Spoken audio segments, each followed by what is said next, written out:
The views expressed on Talk Real Solutions, hosted by Tyrone Thompson at talkrealsolutions.com, are the views of Tyrone Thompson and do not reflect the views of talkrealsolutions.com, YouTube, or etc.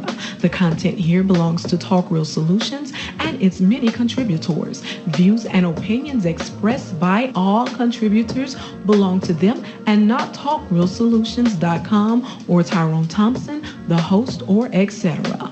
All data and information provided on the site is for informational purposes only. Talk Real Solutions makes no representations as to accuracy, completeness, correctness, suitability, or validity of any information on this site and will not be liable for any errors, omissions, or delays in this information or any losses, injuries, or damages arising from its display or use. All information is provided on an as-is basis.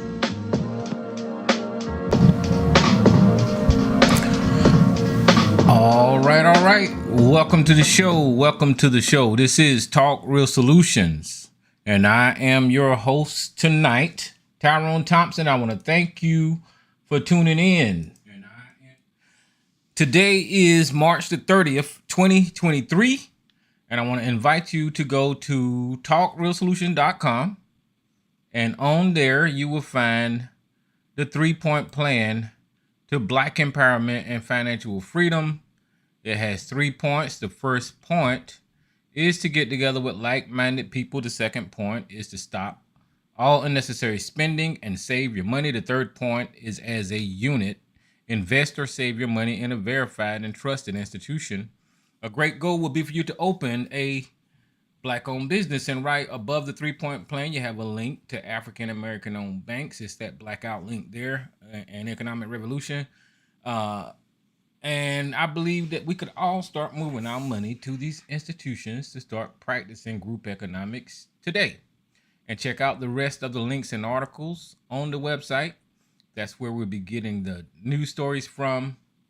If you want to follow along on the website, if you want to join in the conversation, all you have to do is call the number at 717-908-1834 and hit the access code at 917-324. It's in the description of the show here, or it's on the screen, I believe. Or did I put it on the screen? Yeah, it's on the screen right there. And you can join the conversation if you want to, I know that we are on and off of the air a lot, guys, but life happens and things have to happen. And since I'm a one-man band over here around these times, I can't be around 100%. Since I can't find nobody with no common sense to host a show without spreading BS conspiracies and getting my show strucken down. I really would like for people to host if they got good sense and, know how to stay with them, drive with them between the lines and, just maintain the platform and have a conversation, if you will, and not push all this other kind of crap that jeopardizes the show. But unfortunately, we can't find nobody that has that type of discipline or common sense. So it is what it is. And, so we was off last week because I had something to do. And I think that we was off a prior week because Elisa had something to do, So that's just the way it's going to go around here. And I try to post little things on the channel. There's something that's trending and interesting. I try to post those things to keep things posted on the channel. But that's just the way it's going to be, I guess. Because, I got other stuff to do on the outside. But that's neither here nor there. We're here tonight. What's up, East Coast? I see you out there. We're here tonight, and we're going to have a conversation. And breaking news. The leader of the KKK has been indicted in New York on criminal charges. Now, we don't know what the charges are, but the leader of the KKK has been criminally indicted in relations to that campaign finance money that was paid to a porn star while his wife was pregnant. He was having sex with a Stormy Daniels, with the porn star, and he used his campaign money to pay this woman to keep her mouth shut, sign the NDAs and all that kind of stuff. And you know, the New York District Attorney Alvin Braggs picked that case up, and they finally got to a point to where they're going to indict Donald Trump. Now, this is nothing new to me. What is surprising to me is that this system of justice actually seems to be attempting to hold this criminal accountable. Now, I'm not going to get excited because it's Donald Trump and seem like everything just rolls off of him like a duck back. You know, if you ever notice a duck back, when they get water on it, it just rolls right off. So whenever it comes to law in this country and crime, nothing don't stick to that guy. You know, they had a nickname for him, Teflon Don, because nothing sticks to that guy when it comes to his criminal behavior and the behavior of his cohorts in crime. Seemed like over the years nothing, because this thing at Stormy Daniels, I don't even know when it happened. It happened over a decade ago, I believe, when he actually had the sex with the lady, you know, and it's finally in 2023 coming out that this guy is going to be indicted criminally for doing something illegal. Now, we don't know what the charges are. They're a hush mouth about that for some reason, but I don't know. I don't know. I really wish that they would stop pussyfooting around when it comes to Donald Trump and just go ahead and charge him with the crimes that he's committed, because it puts doubt in the mind of people whenever you're looking at this justice system. We already know as African Americans that we have a tiered justice system. I mean, that's nothing new to us, right? But whenever you see people like Donald Trump and other people with money and influence just blatantly break the law and get away with it, then, you know, that kind of breaks down the system altogether. I mean, it's already to a point to where we watch all these people that have money and influence pay their way out of being held accountable. And Donald Trump, he's the one out there that you can see all these cases, all of these frivolous lawsuits, all of these lies. So much so that he started an insurrection to overthrow the government, and these people still didn't hold this man accountable, you know. And this is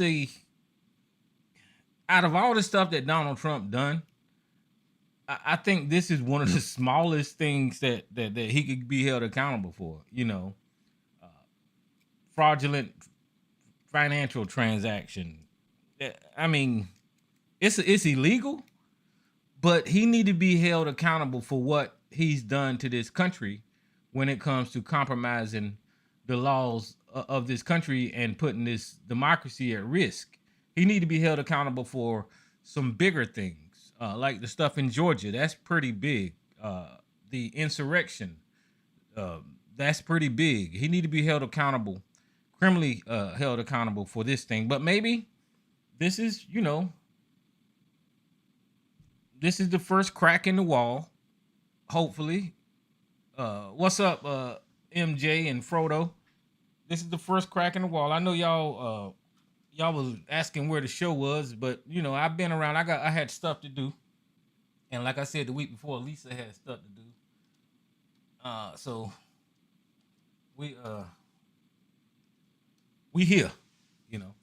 But yeah, hopefully this is a crack in the wall, and Donald Trump finally get held accountable. But I have my doubts, because there's this. Okay, let me break this down. Y'all know I have to break shit down. I titled the show "The Leader of the KKK Indicted," right?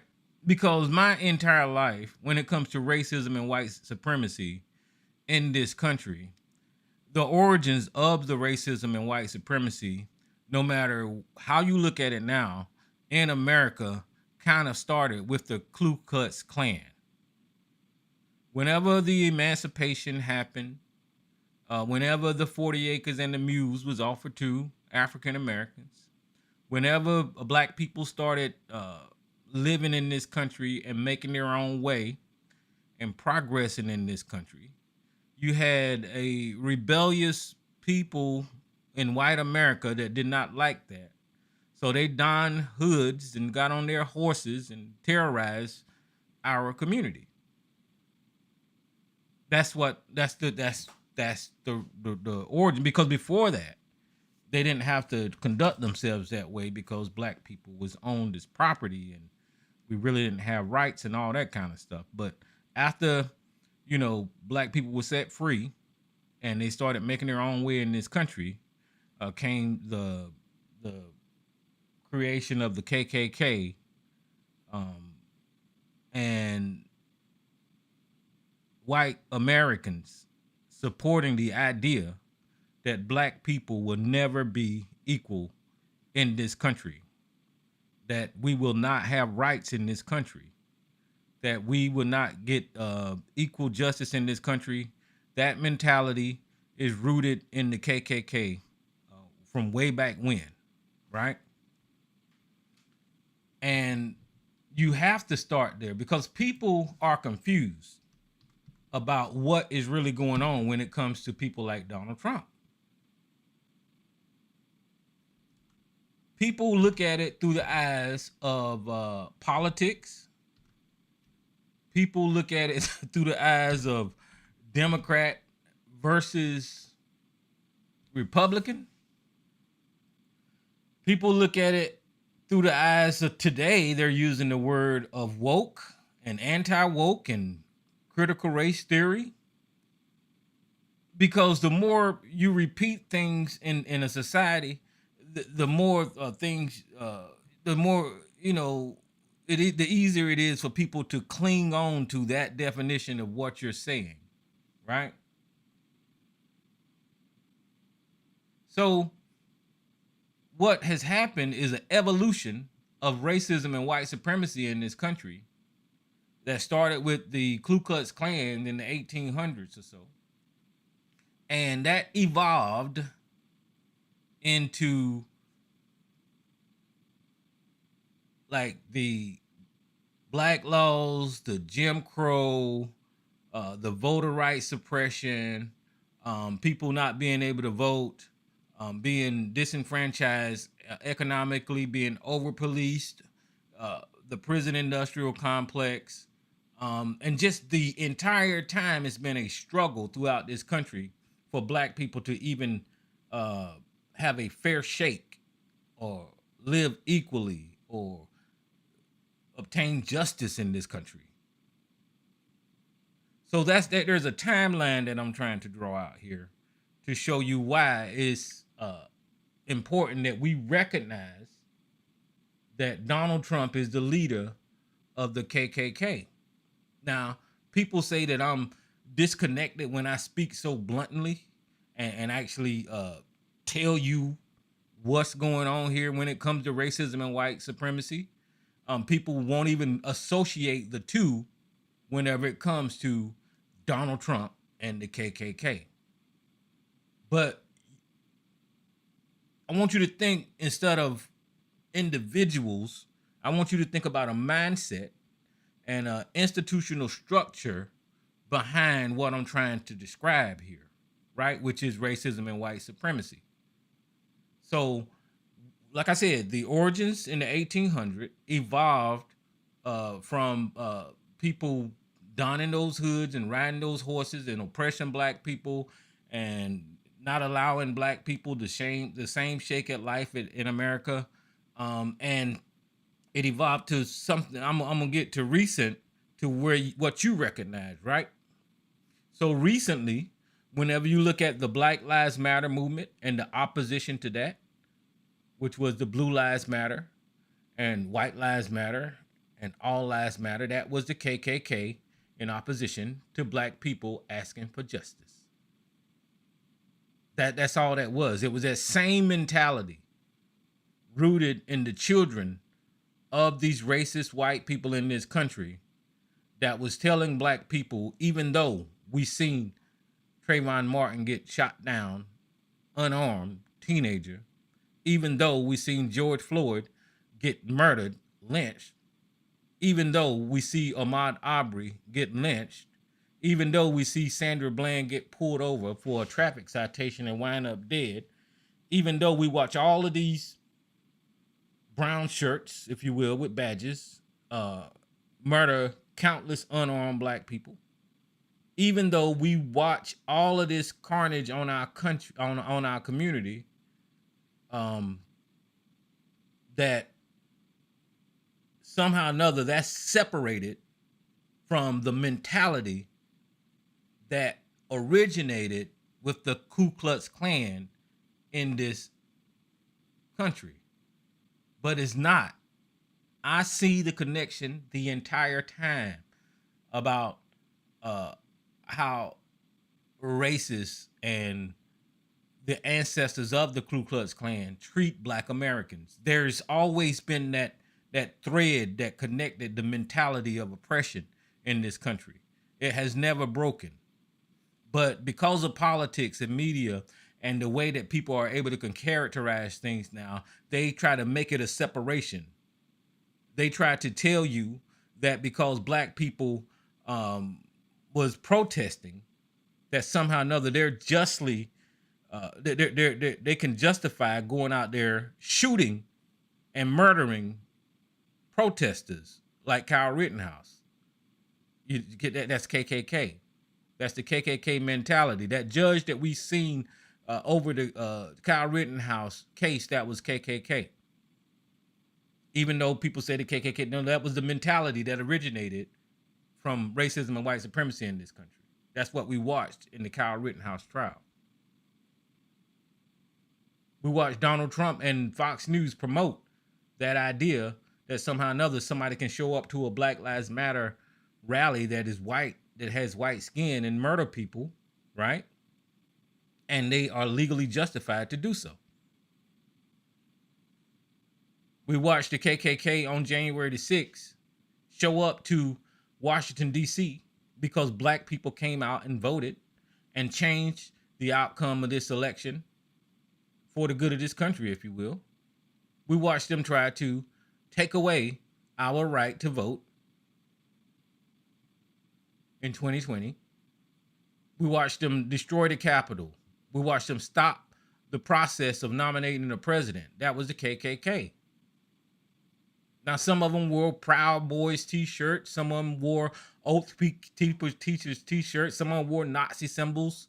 Some of them, you know, they are members of these renamed organizations that push the idea of racism and white supremacy and just the mentality that originated with the KKK. So that was the KKK on January the 6th. The leader of that KKK movement was Donald Trump. The leader of that movement on January the 6th was Donald Trump. His media outlet, the KKK media outlet, was Fox News. So now you got an idea from some of us that separates Fox News from the KKK because of politics. You got the idea that some of us separate January the 6th from the KKK, from the racists of the 1800s. Some of us separate that and we put it in this container of politics. And the other side, instead of being anti-black, they're anti-democrat. They're anti-critical race theory. They're anti-woke, right? But all they're saying is that they're anti-black Americans having equal rights in this country. That's all that is. So when I title of the show, the leader of the KKK indicted, because Donald Trump is the leader of the Republican Party, of the KKK idea, of the evolution of racism that has merged itself with the political right in this country that has taken over the Republican Party. Donald Trump is the leader of that political idea, which is the KKK in this country. So I hope I explained it enough to show you why it is absolutely correct to label Donald Trump the leader of the KKK in 2023, even though we don't acknowledge the KKK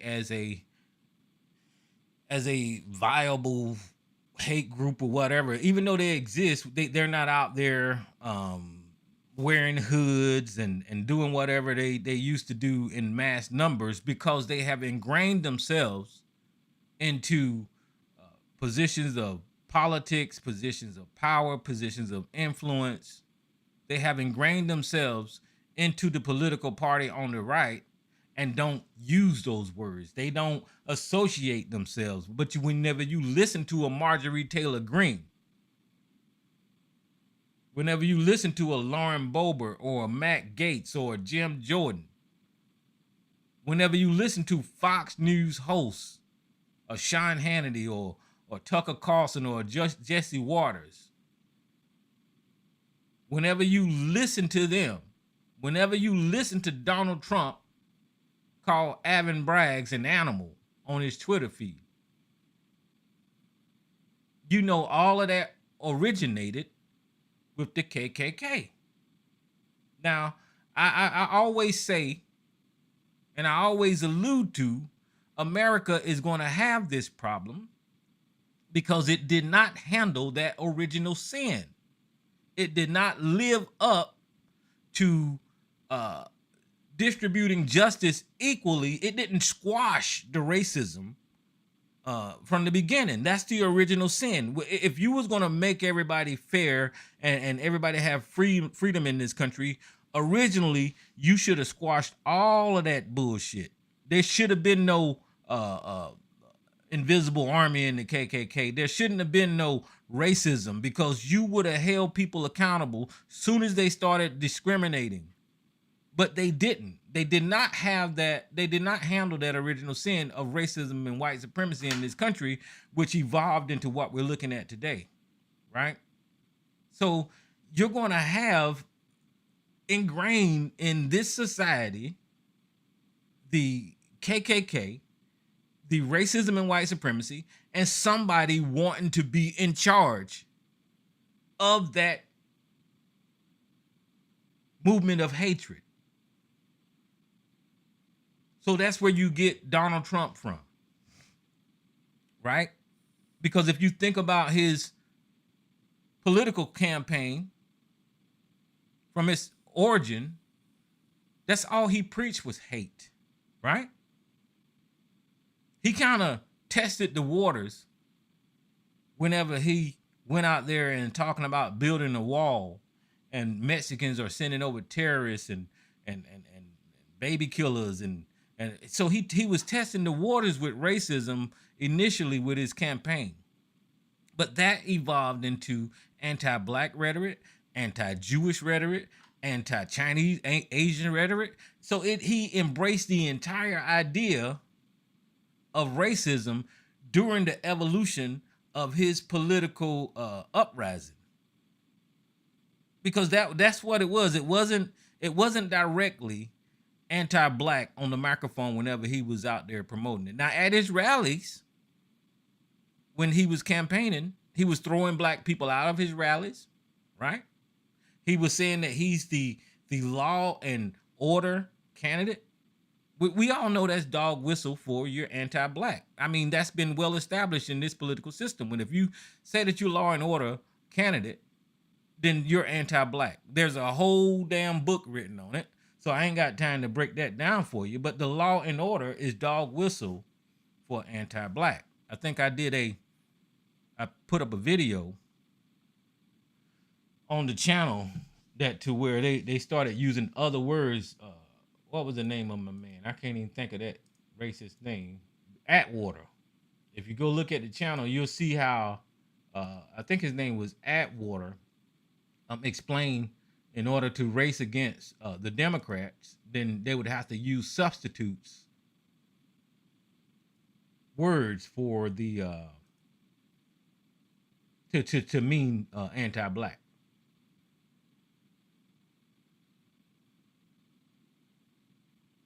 I might have had it on. I don't know. Let me see if I can find it right quick, and I'll let y'all hear the audio of exactly what I'm talking about, because that's a political tactic for them to use. It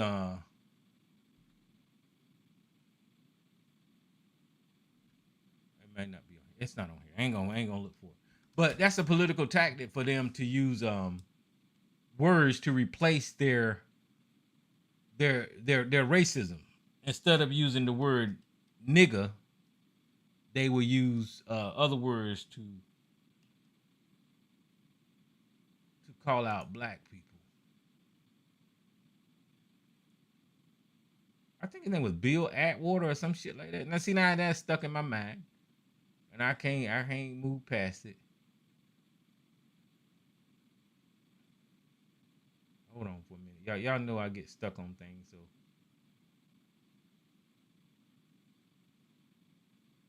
Yeah, okay, so I don't know where it is. Maybe somebody flagged it down. They always flagging my shit. They flagging my shit. I don't know why they flag it.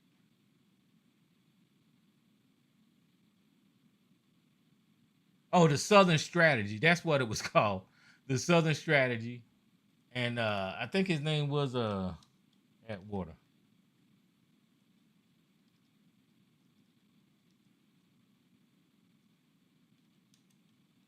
Okay, yeah. So if you look at the channel, there's a video that's got the Southern Strategy in it, and it plays the audio of that guy explaining the Southern Strategy.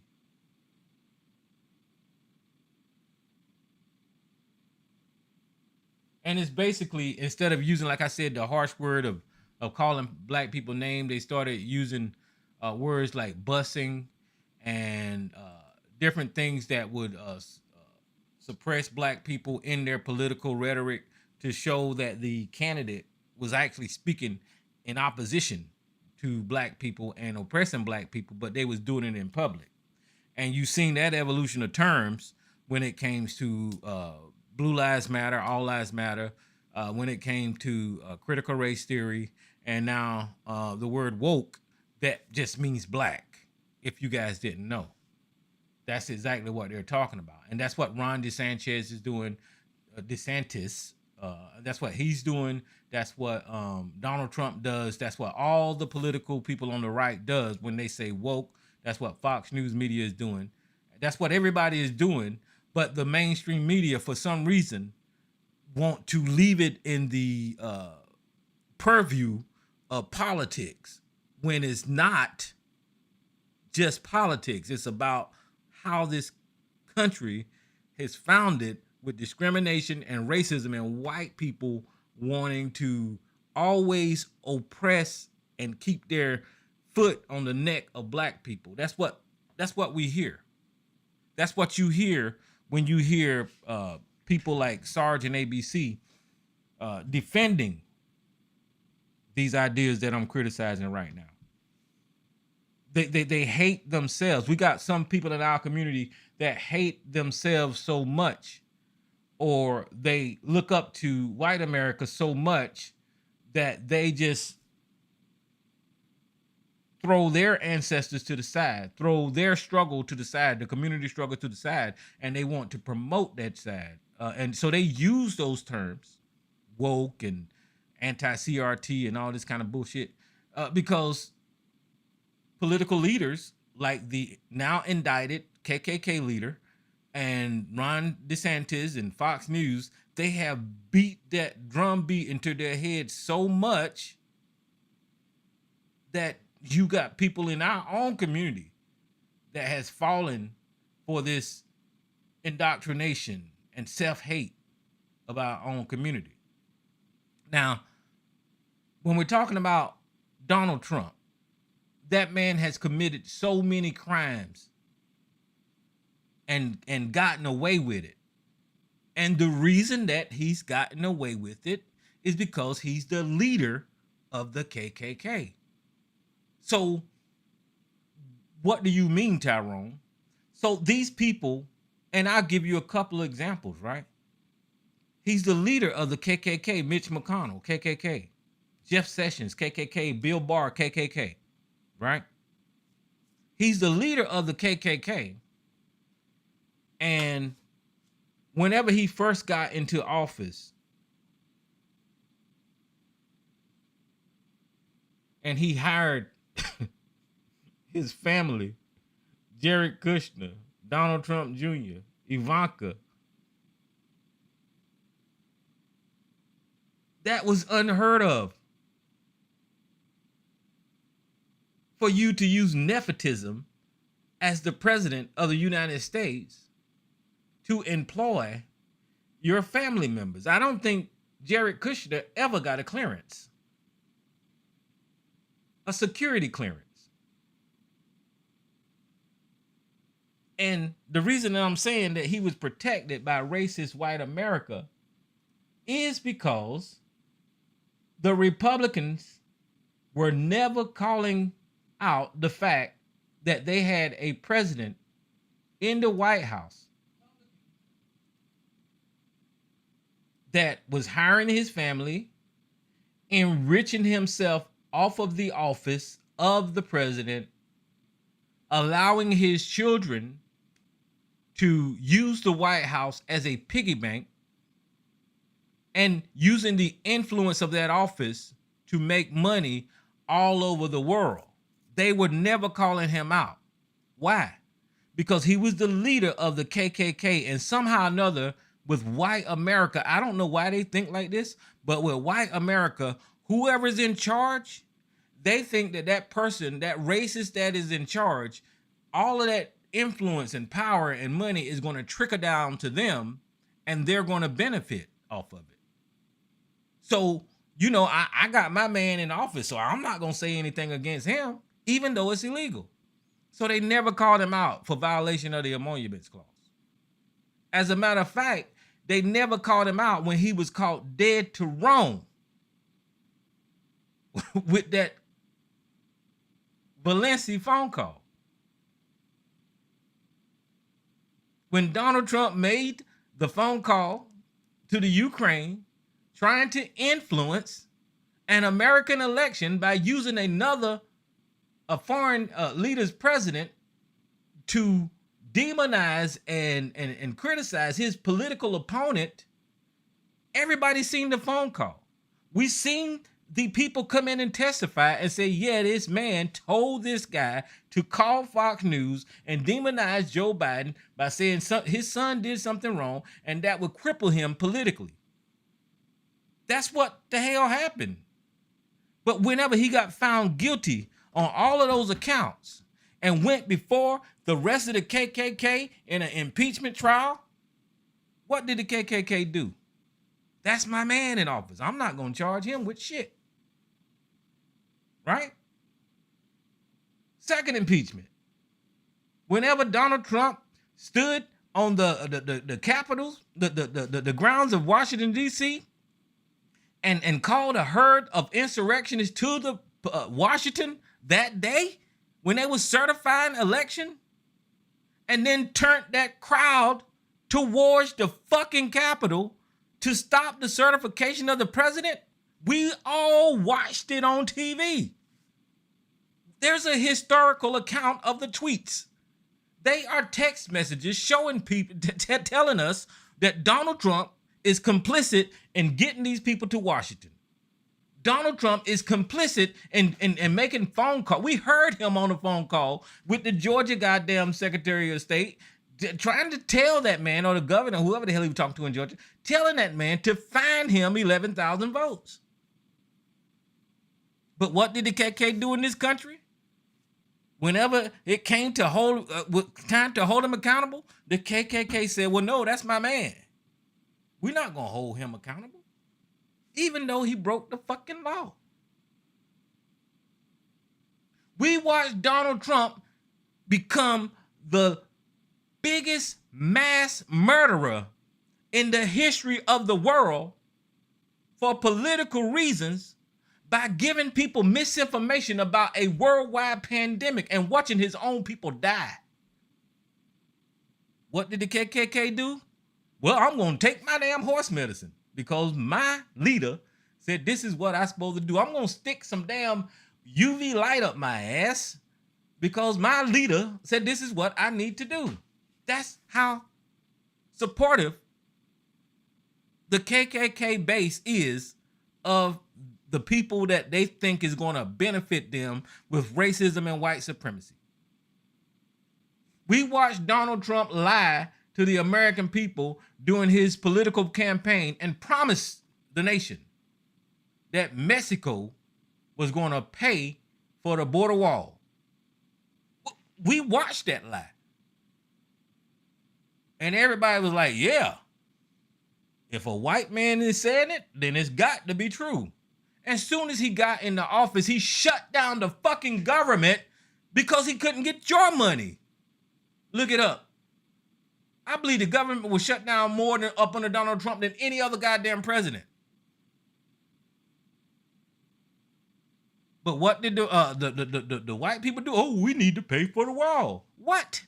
That was not the campaign promise. He said that he was going to make another damn country pay for this damn wall. And what happened with the wall? He started stealing the money. Him and Steve Bannon was stealing the damn money. Steve Bannon broke the law and actually I think he's going to jail for it, or he got charged with it for stealing that damn wall money. And what do the KKK do? What did the KKK base do? Oh, we can't hold him accountable because that's our man, right?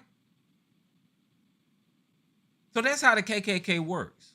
They don't give a fuck if it's in their best interest or not. Long as their skin is white, they're gonna put 100% support behind you, and that's what you see with Donald Trump. And he lied, is lying to the white racist evangelical right of this country that's supposed to believe in the Bible, that's supposed to believe and live the way Jesus supposed to have lived, right? I ain't gonna stay on this too much long because I know how sensitive you niggas is about this damn book. But the evangelical right see this man come into office talking about grabbing women by their genitalia forcefully, come into office on the grounds of being charged of having sex with a minor. Ain't gonna stay on that too long because that kind of disappeared off the internet. Come into the office of having sex with Stormy Daniels while his wife was pregnant. This is the evangelical supporting this guy, right?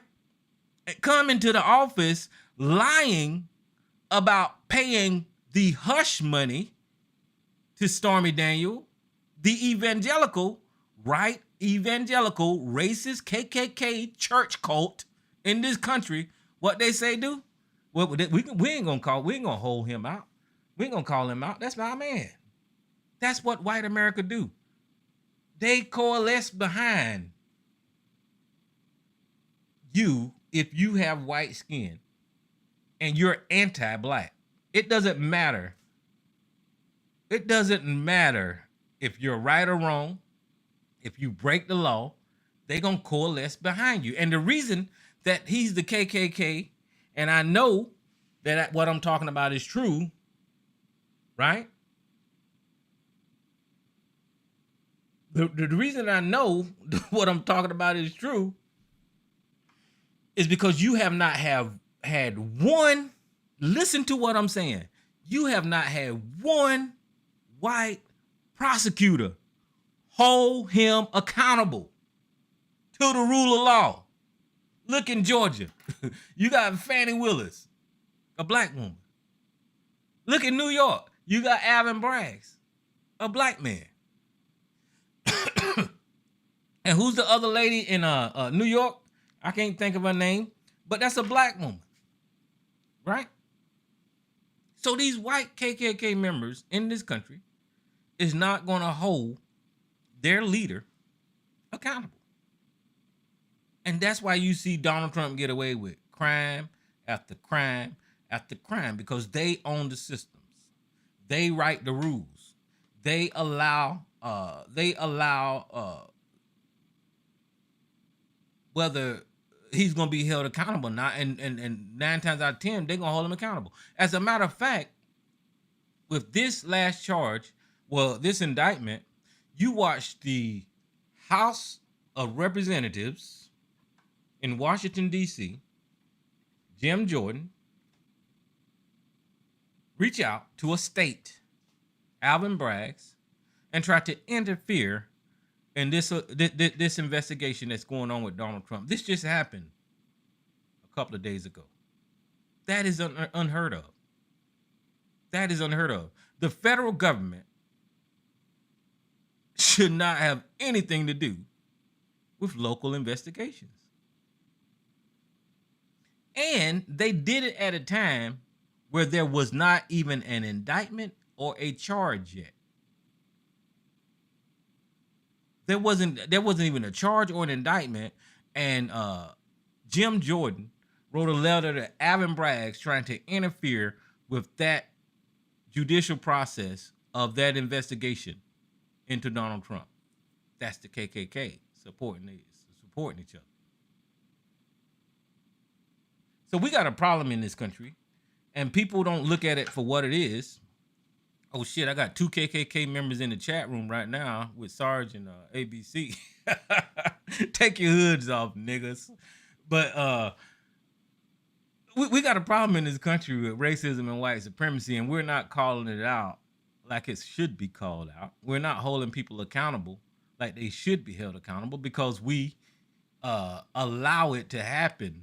And unless you got like 30 million Tyrones out there with this same mentality, we're gonna allow this thing to continue. My voice is nothing. My voice is just a drop in an ocean. You know, even though I'm right, I'm 100% correct with my assessment. Nobody cannot argue any of the facts that I just put forward tonight. Even though I'm 100% correct, it's only one of me, right? In a sea of fucking fools. You know, it's only one of me, and for me to even get somebody that's closely related in my ideas to me, they're gonna argue with me. I told y'all this every time. I don't know what the fuck I mean, I'm right. Even if somebody's closely related in ideology to me, they want to argue with me about how, somehow or another I'm off a little bit. No, look at the bigger picture. Look at the history in this country of racism and white supremacy, the origin of the KKK, the mentality of the KKK, how they evolved and how they ingrained themselves into societies, on fucking in judgeships, in the legal system, in doctors' offices, in the financial institutions, in education institutions. Look at the history, how this idea of oppressing black people has ingrained itself in this society, right? And look at how it has evolved into now. They are protecting the feelings of their children from actual facts and history by banning books, by not wanting to talk about Martin Luther King. I think we got a story where they trying to ban the story of Ruby Ridge. I think we got a story. Well, we got a story, but instance after instance, those books are being censored in this country that tells the actual history of Black Americans and white oppression in this country. Because now the people that are ingrained in society have the influence to change the narrative and ban the books, right? This is the KKK. It's taking over this country. Yeah, you go to work every day. You can get on your little phone and get on Instagram and make videos and all that kind of stuff. You know, you can make your little change or whatever, but you're not going to ever be in a position to buy Twitter. You're not going to ever be in a position to be the top man on in a Fortune 500 lineup. That's not ever. You're not going to buy banks, and I'm not saying there's no black banks out there, but the ones that are really big, you're not going to be on this global level of economics that these people have ingrained themselves into. You're not going to be a Rothschild. you know, you're not going to ever be a what they call that man, George Soros. Even though they say George Soros is on the left, you're not going to be a Koch brother. You're not going to be that's not ever going to be uh, anyone of African descent. Now we have some influential people out there, but it's one in the fucking goddamn 10,000 or some shit like that, right? So that really don't make a difference. And they fool us with the influence and money that black people already have in this country when it comes to entertainers and athletes and all that kind of bullshit. They make it look like black people are being just as competitive, but they're not. That's just not the truth. That's just not when. Look at now. You're just now getting around to where black professional level owners are owning teams. That's in 2023, 2020 or some shit, right? Why the fuck is that a thing? You see, you're just now getting around to where black people are winning these prestigious awards and all that kind of bullshit. Why is that a thing? We still having events to where this is the first black whatever, fill in the blank, right? I mean, that's just a fact. I'm not even. So what I'm trying to say is that because the KKK has evolved in such a way to take control of this society and then cry foul whenever any progressive movement is made to tell the history of this country, whenever any conversation is had about how reparations should be given out in this country, whenever any conversation is had about police injustice, whenever any conversation is had about, then you got this pushback. Well, we don't want our children's feelings hurt. Well, your ancestors committed the crime. And that child that you're protecting is going to get his feelings hurt if he walk out into society and actually is ignorant to the point to they confront black people with this ignorance. We watch it every day when we see these Karen videos. Those are people that has been banned off from black people, and they walk up to black people and they tell them to leave the damn country, and the next thing you know, they fucking teeth is on the damn floor because they didn't said the N-word at the wrong damn time. Because they didn't know that, maybe they did know. I can't speak for them, but either way, not allowing a child to know the actual history and harm of this country and all the damage that is done to the race of people is going to jeopardize them in the future, right?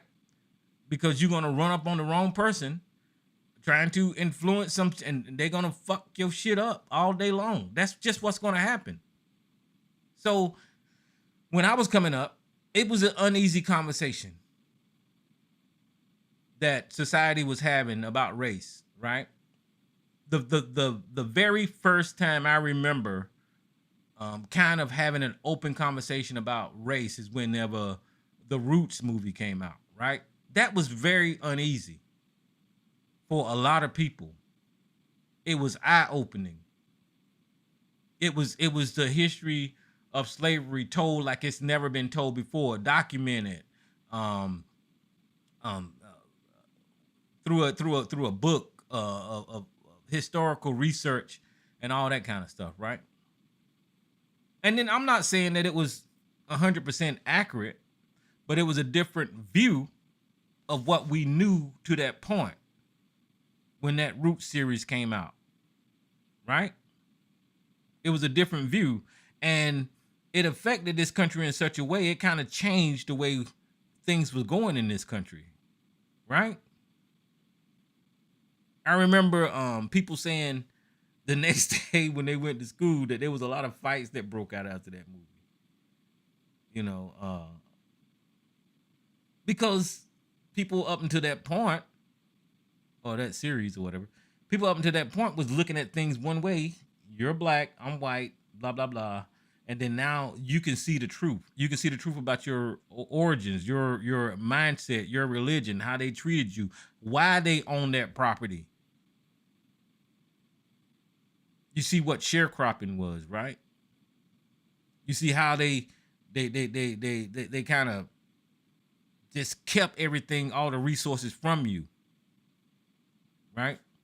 And then you go on further and you discover for yourself other historical facts about, you know, the way that they invaded Africa and you know how ancient Egypt really ain't the true story of what the hell they've been telling and all kinds of shit. You go on and discover for yourself, right? There's another movie out there called Africa Adito. Y'all need to see that movie. That's a great movie too. It's eye opening. But anyway, during that time, society was gathering this information, whether you were white, black, or whatever. You were seeing a history in this country and how it was made, even though it was ugly. It wasn't pretty. It was not pretty, but people were ingesting this information and they was moving forward. Won't nothing getting concealed is my point. Won't nothing getting censored, you know. And what evolved out of that is when I first started doing Blog Talk Radio, I heard a lot of black people said, I don't want to see no more slave movies. What the fuck is you talking about? I don't want to see no more slave movies. You don't want to see no more history? It hurts your feelings. It's sad. It is emotional. But what you mean? I don't want to see no more slave movies. Is it history or is it because you don't know? People need to know the truth of history. I mean, that's the one thing that you can't change. We can lie to each other. We can tell each other whatever the fuck we want to here on this phone. We can create all these false narratives, but history is etched in stone. There used to be a rebel flag flying on the Capitol building in South Carolina. Then one day came in history where they took it down. That is a historical fact. Well, actually, they moved it from the Capitol and they put it on the grounds. And then the young lady, when Nikki Haley was the governor, climbed up the flagpole and took that bitch down. That is fucking history. You cannot change that fact. And there's other instances of history that is etched in history and you cannot change it.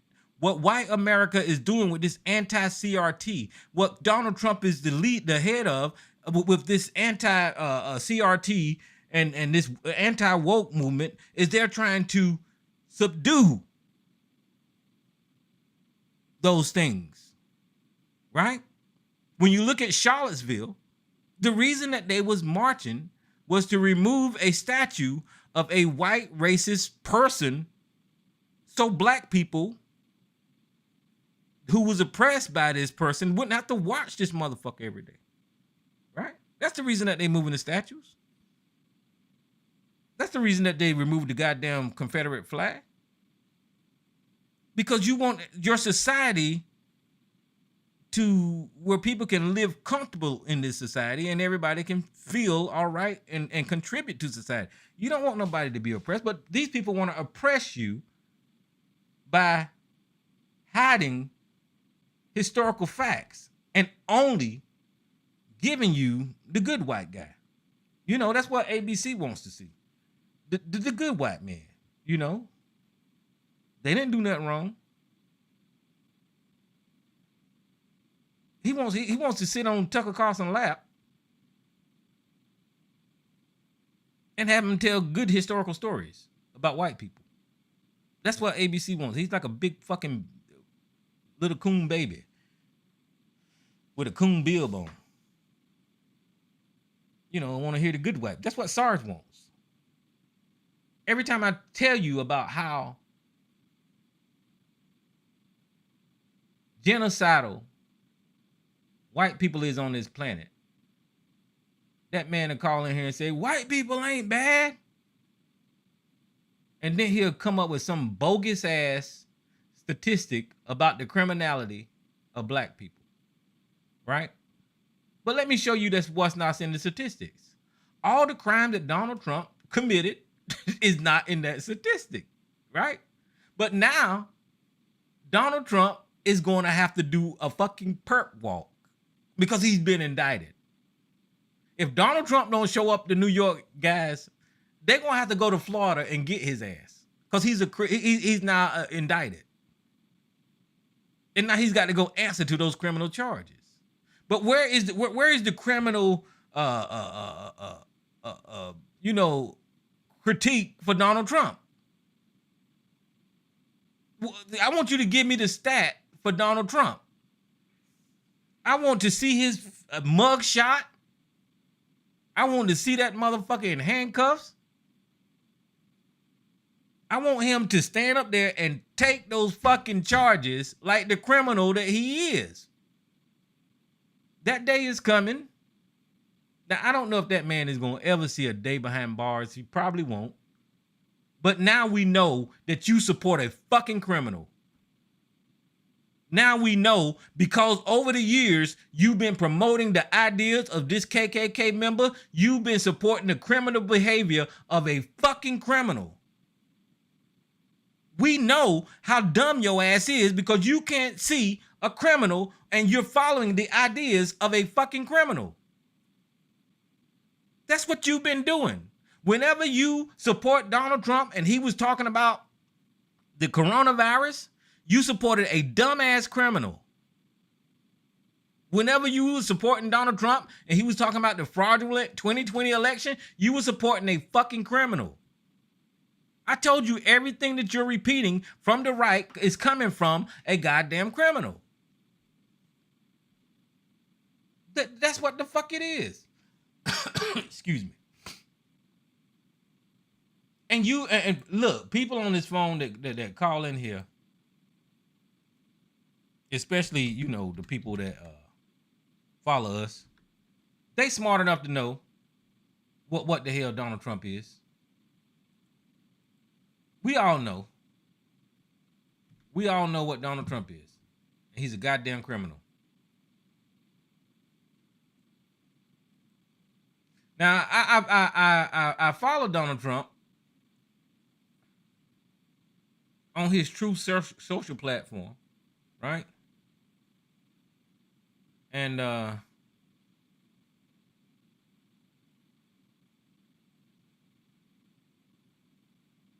he must have took it down. So this is how this. Let me show y'all this right here. Now I don't know, and maybe I'm wrong, guys. But this is how I know that you are stupid, because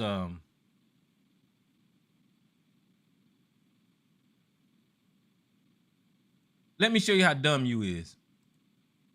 I want y'all to look at this. This is Donald Trump's response to him being indicted. Pay attention, okay? Now, I don't know if y'all can see that. So what I'm going to do is I'm going to try to zoom it in for y'all so y'all can see this damn shit.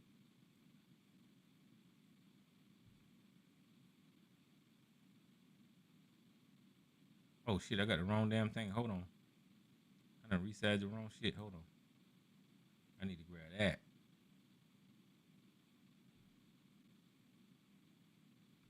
But this is how stupid ABC and Sarge is that promotes this fucking idiot. Now,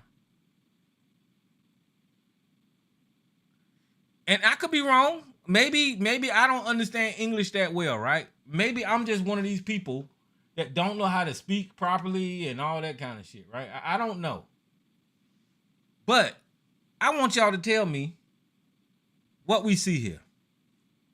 This is the response that Donald Trump made after it was announced that he was getting indicted.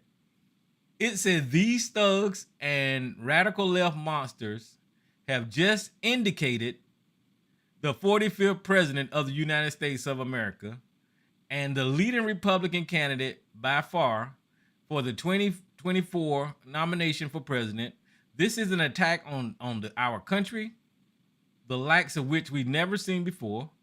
It is likewise a continuing attack on our once free and fair election. The United States of America is now a third world nation, a nation in serious decline. So sad. Now listen, I'm not the smartest tool in the shed, but the 45th president of the United States, did he use the right word in this paragraph is what I'm trying to say. I read that and I stopped. What the fuck he mean? Have just indicated. What is that? This is the dumbass that y'all are following. They just, it's not indicated. They indicted you, you son of a bitch. You just stupid. This is Donald Trump. This is the people that Sarge and ABC follow, that somebody don't have a good grasp on the goddamn English language. How the fuck do y'all keep promoting this guy? This is the same motherfucker that told y'all that COVID was a goddamn conspiracy. It's the same motherfucker that told y'all, the indicated fucking president, that 2020 was a fucking fraud. These thugs and the radical left monsters have just indicated the 45th president of the United States of America. What the fuck is he trying to say? Is you trying to say indicted? Is that what he's trying to say? I don't understand. You ain't got no spell checker? Let me, I want to see. I'm Googling indict. So indict means to formally accuse somebody of a crime, right? Of a formally accuse or charge somebody of a serious crime, right? Let me fix this so y'all can see. Somehow or another, I have to fact check Donald Trump. Okay, there it is. That's what indict means. So, and that is spelled INDICTED. Donald Trump said INDICATED. So let's look up indicate. Indicate is to point out or show. Suggest a desirable, necessary course of action. This dumbass don't know that he's been indicted or can't spell or whatever the fuck. He's just stupid.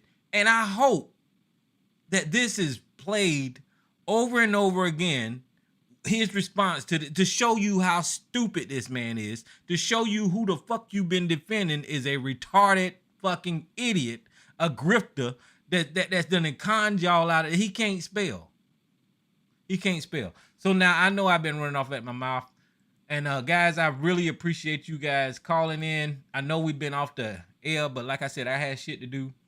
And then sometimes Elisa got stuff to do. But, we're going to still continue to kick it, push on, and do whatever we can whenever we can, But yeah, Donald Trump is it is what it is. If people don't want to see how racism and white supremacy is being played out right now, I don't know what else to tell you. But I'm glad that Alvin Braggs and Fonnie Willis and Lakeisha James is holding this white man accountable.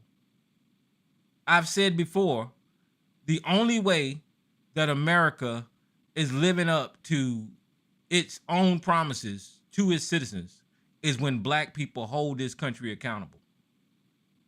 That's historically true. That's the only way that we live up to whatever is supposed to have been written in these documents about equality and justice is when black people hold America accountable for its own words. Otherwise, you will have what you had up under the Donald Trump. You would have the chaos. You would have people racist and January the 6th all the time. You would have the illegal actions of white America just ignoring the law and doing whatever the hell they want to. But black Americans, we contribute so much to this country that we are brave enough in Alvin Bragg's, Lakeisha James, and Fonnie Willis to hold this KKK leader accountable. That's just what it is. You had a whole impeachment hearing where white men was in charge of trying to hold this man accountable. They failed. You had another one when white men could have held this man accountable. They failed. Right? This charge that Donald Trump is getting indicted for now, someone literally already went to jail for what they're accusing Donald Trump was of. It was his lawyer, Michael Cohen. So think about that. This man is so fucking influential and has so much juice that he could go sleep with a porn star and pay this porn star hush money through campaign finance funds and have somebody else go to jail for him having sex. How screwed up is this damn country? When they say there ain't nobody above the law, that's just not true. If you got enough power and influence and money, there's a lot of people above the law in this country. They just want black people to think that there's nobody above the law, that everybody's going to get held accountable because they want to justify how many times we stand in front of that judge. They want to justify why we fill up their damn prisons. That there ain't nobody above the law. Everybody get held accountable. That's bullshit. Look at how many times this man done broke the law. Now, I'm not getting happy because he's indicted, but you know, it's pushing the ball forward when it comes to holding influential people accountable, people with influence accountable. All right, so now I'm going to shut up. I don't think I got into a lot of social media stuff in my little rant here because I really don't know what's going on social media. Let me take a peek and see. Did something happen? Hold on. I don't think nothing went on social media that I can think of. Okay, so I don't even know what the hell going on. But anyway, I'm gonna open up the lines, guys. If y'all want to call in to the number, y'all know me. I will let you speak your mind and have your piece. Join the conversation. You can call the number at 717-908-1834 and then hit that access code at 917-324. I'll open your line and I'll give you time to say what you got to say. But for now, I think me and Miss Elisa are going to get into these stories here. What's going on, sis? Welcome to the show. How you doing tonight?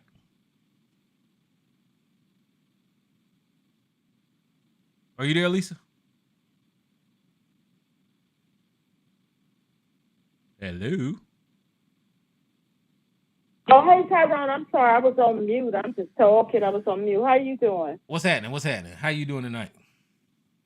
I'm doing okay. I'm doing all right. Good to be back and here. I was, before I sat on the show to hear your monologue, and I heard you say the head of the Ku Klux Klan indicted head. I was like, indicted? Because I wasn't paying any attention. And I was like, oh, shucks, the news, because I was busy doing something. And I was like, oh, my goodness, the news has come out. They indicted him. But you know what? I have been watching a lot of news and updates and stuff over the past few weeks, even before he said he was going to be arrested and all of that. And some of the experts were saying, because he got a lot of other more serious indictments coming up down the road. And some of the people were speculated that they were waiting for somebody to jump out there and do it first. See what I'm saying? Hmm. And that once somebody jumps out and does it first, then the rest of them will the most serious ones like with election fraud and all of that, all of that that's coming down the pipe, then they will just go ahead on and do it. So, because there was some talk a few days ago that maybe Bragg was, trying to backtrack a little bit, but I guess he wasn't. And so I think that's just going to be the first of a few that's going to come that he's going to be indicted on. Whether this will turn out, because this is over that Stormy Daniels thing, I can care less about that. Those most serious ones as it relates to that election and different things like that. Those are the ones that I'm waiting to see, what they're gonna do. But since New York has jumped out there, it's out there, so we just have to see what it's gonna be. What it's gonna Yeah, be. see, and what I was trying to point out earlier is that whenever he was in Washington getting impeached and all that kind of stuff, he could be pardoned by the federal government and all this kind of stuff. But right now with Fannie Willis and Alvin Bragg, there is no pardon. There's no Republicans that can save him. So I want to see No. this process play out too. And then we have to see what the Justice Department are they what they're gonna do not at the January 6th. I don't know if the committee is wrapped up, but what are they gonna do about that? What does the Justice Department do? They're gonna what are they gonna do also? Those are the ones that I'm really curious to see how all that's gonna play out. But I mean, as far as I'm concerned, this is a good thing. And because I saw a lot of people were saying, well, if he is indicted, he'll be the first American president to ever, be placed under arrest or arrested. And I thought that so, but that's not true. He's not the first American, and he's not even a sitting president. There was a sitting president that was arrested way back in the day, and people can Google it and see who. So Donald Trump isn't the first sitting or ex-president that that would be arrested if he is arrested. It's not the first. So they're not. He's like, I'll be the first president in the United States, and that first president the United States has ever had. No. You're not the first. Another one was arrested for. Well, I'll let you all look it up and see. He was arrested and booked and had to pay a fine too. DC police wasn't paying, but so, but this is very exciting. I hate to say that, but this is very exciting to see what it's going to be. Very exciting. So, well, I want to see him get locked up. I want to see him get handcuffed. I want to see all that stuff. I don't think he's gonna go to jail, but they got to process him. They got to take a mug shot. They got to process him. So I want to see him go through all of that. Well, they got to. He got an indictment, so they got to do all that. Well, I just was thinking that they would try to let him come in and do all of that. They might not put his mugshot out for the world to see. But if they do, that's part of. If they don't take his, that's part of the criminal process. He's gonna have to take a mugshot now that he's been indicted because he got to answer them charges. See, it wasn't Alvin Bragg. It wasn't Alvin Bragg that actually bought these charges, whatever they are, on Donald Trump. It was a grand jury of 23 people that concluded that this man committed crimes. So whenever you get indicted, he's gonna have to go in there. He's supposed to be handcuffed. He's supposed to be picked up by the police, and he's supposed to be handcuffed and brought into the thing to be processed. But that ain't gonna happen because he's the ex-president. So I don't know how they're gonna do him. But if they release his mugshot, a lot of people are gonna have a sweet screensaver. So I mean, because there's so many people, and there are a lot of people suffering from Trump derangement syndrome. And it's valid. why they would have derangement syndrome as it relates to him. But this is very exciting, some exciting news. And then I just read some articles, I think last week, was saying that it would help him. I don't buy that because then I read some other articles was saying that's some of his cronies and stuff putting that out there. I don't think it's going to help him, these indictments. So I'm curious to see what Georgia going to do. Go and bring the indictment. I'm curious to see what they're going to do. I mean, because they have the evidence. I know a Sarge came on and did his best to talk it down, but I mean, they have what they need. So I'm curious. Well, somebody like Sarge is in denial. Somebody like Sarge is going to say this is all political and all that kind of bullshit, which is a lie. It ain't got nothing to do with politics, to be honest with you. It's got everything to do with him breaking the law, and the law states specific things. But because they don't know how to answer for Donald Trump's criminality, that's their fall. That's their go-to. Oh, it's all Democrats, it's all politics, but they just don't know how to respond to this guy being a criminal. Joe Biden's henchmen and all kind of stuff like that is absolutely crazy. And what's the old fathead one, Bill Bannon? He, right after they found out, he was like calling for people to go out and protest. He's like peaceful protest. But you know what? After that foolishness that went on, well, it's not foolishness, it's beyond that went on January 6th at the Capitol, I think there's going to be some protests, but when Trump called for protests and he was talking about he was going to be locked up, and I think he was going to be arrested, I think that was a lie. He didn't know anything because his lawyers said they didn't know anything. That was a lie for him to route. He felt that it probably was coming down the pike eventually, and it was a way for him to fundraise because he raised millions of dollars off of that lie that he was going to be arrested. And if his people want to keep giving him money, keep giving him money. I mean, it doesn't really matter, but I don't know. This is exciting to see. I don't think nothing's going to come from this one, but I don't know. We have to see. But that one down in Georgia is pretty serious. And what's going on? That was pretty serious. And what is the Justice Department going to do? Because they don't have an excuse. If New York can step out there, call a grand jury and indict his orange behind, the Justice Department, there's no excuse. And I don't think that the people, his MAGA people, I hope not, but I don't think that the MAGAs is gonna act a fool, like total fool, like they did on January 6th, which Trump wants them to do. Something tells me it's not going to be all that. I don't know. I could be stupid, but I don't think so. Well, yeah, they don't want to go to jail. they don't want to go to jail. And they know that they can't get locked up because those January 6th protesters is getting some heavy time behind that crazy mess. And he didn't lift a finger.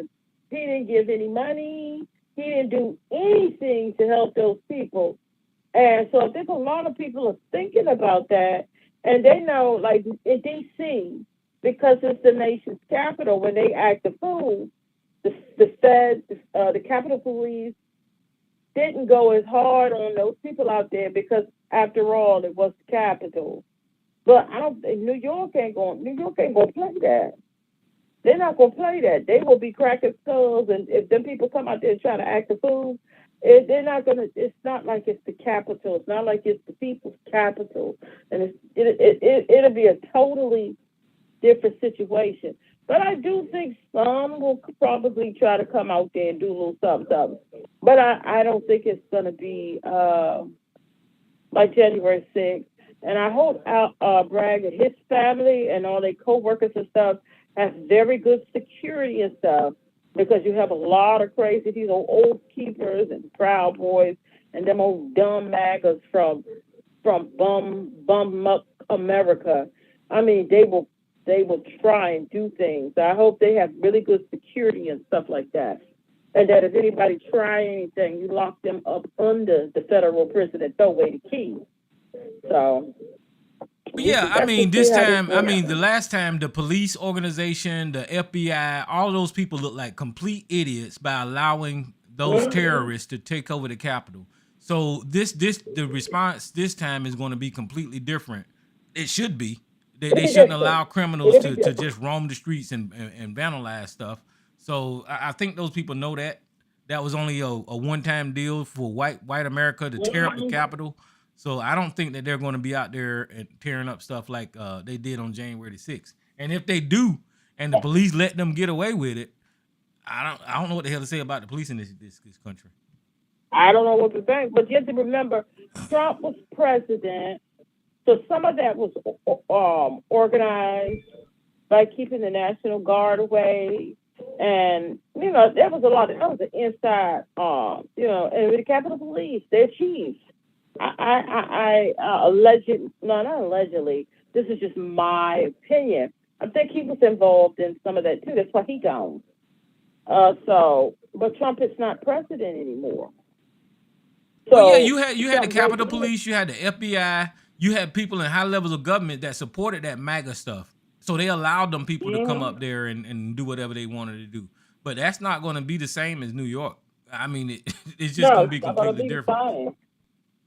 No, it's going to be different up there in New York. They will be cracking skulls and doing what they have to do. It'll be completely different because he's not the president anymore, and certain things he will not be able to do. If they say they need the National Guard down there, the governor will send them. If they say one thing, New York is a state, Washington D.C. is a district. So certain things that they can and cannot, the mayor can and cannot do. But in New York, it's different. They ain't saying but that they have the National Guard down there cracking skulls. So it'll be totally different. And I think they know that. So I don't think we will have the type of scene, I hope not, that went on January 6th. Trump wants it because he's been itching, trying to get them people out there to act a fool. So, but I just don't think it's going to be that. I hope not, that it's not going to be that. Because he's been itching for it. And did you hear that little preschool when he was doing the interview with Sean Hannity? And he asked him about that picture he posted with the baseball bat. Did you hear Trump sounded like somebody in preschool? That little line, I did do it. They did it. They switched the picture. Yeah, no accountability. None. Because somebody told him that was criminal what he did, posting that thing like that. So he was trying to pull it back. And the only thing he could say was that they switched it. Somebody else switched it. And it sounded like a 4-year-old. It was just actually painful to watch him sitting up there, and that's the best he could come up with. And like I heard someone say, and that right there used to be the president of the United States, one of the most powerful countries on this planet, and that right there used to be the president. And you got a lot of dumb people who want him back. That's sad. That was sad. That little lie he was sitting there. And he couldn't do no better than that. And he's not even orange anymore. He's bronze. And that used to be the president of the United States. This bronze fool. And people want him back. I don't know if they want him back more than they do. They want him to be in charge, but I think their agenda is based in anti-black, anti-woman, anti-LGBTQ. They don't want people to promote things like progress, I guess.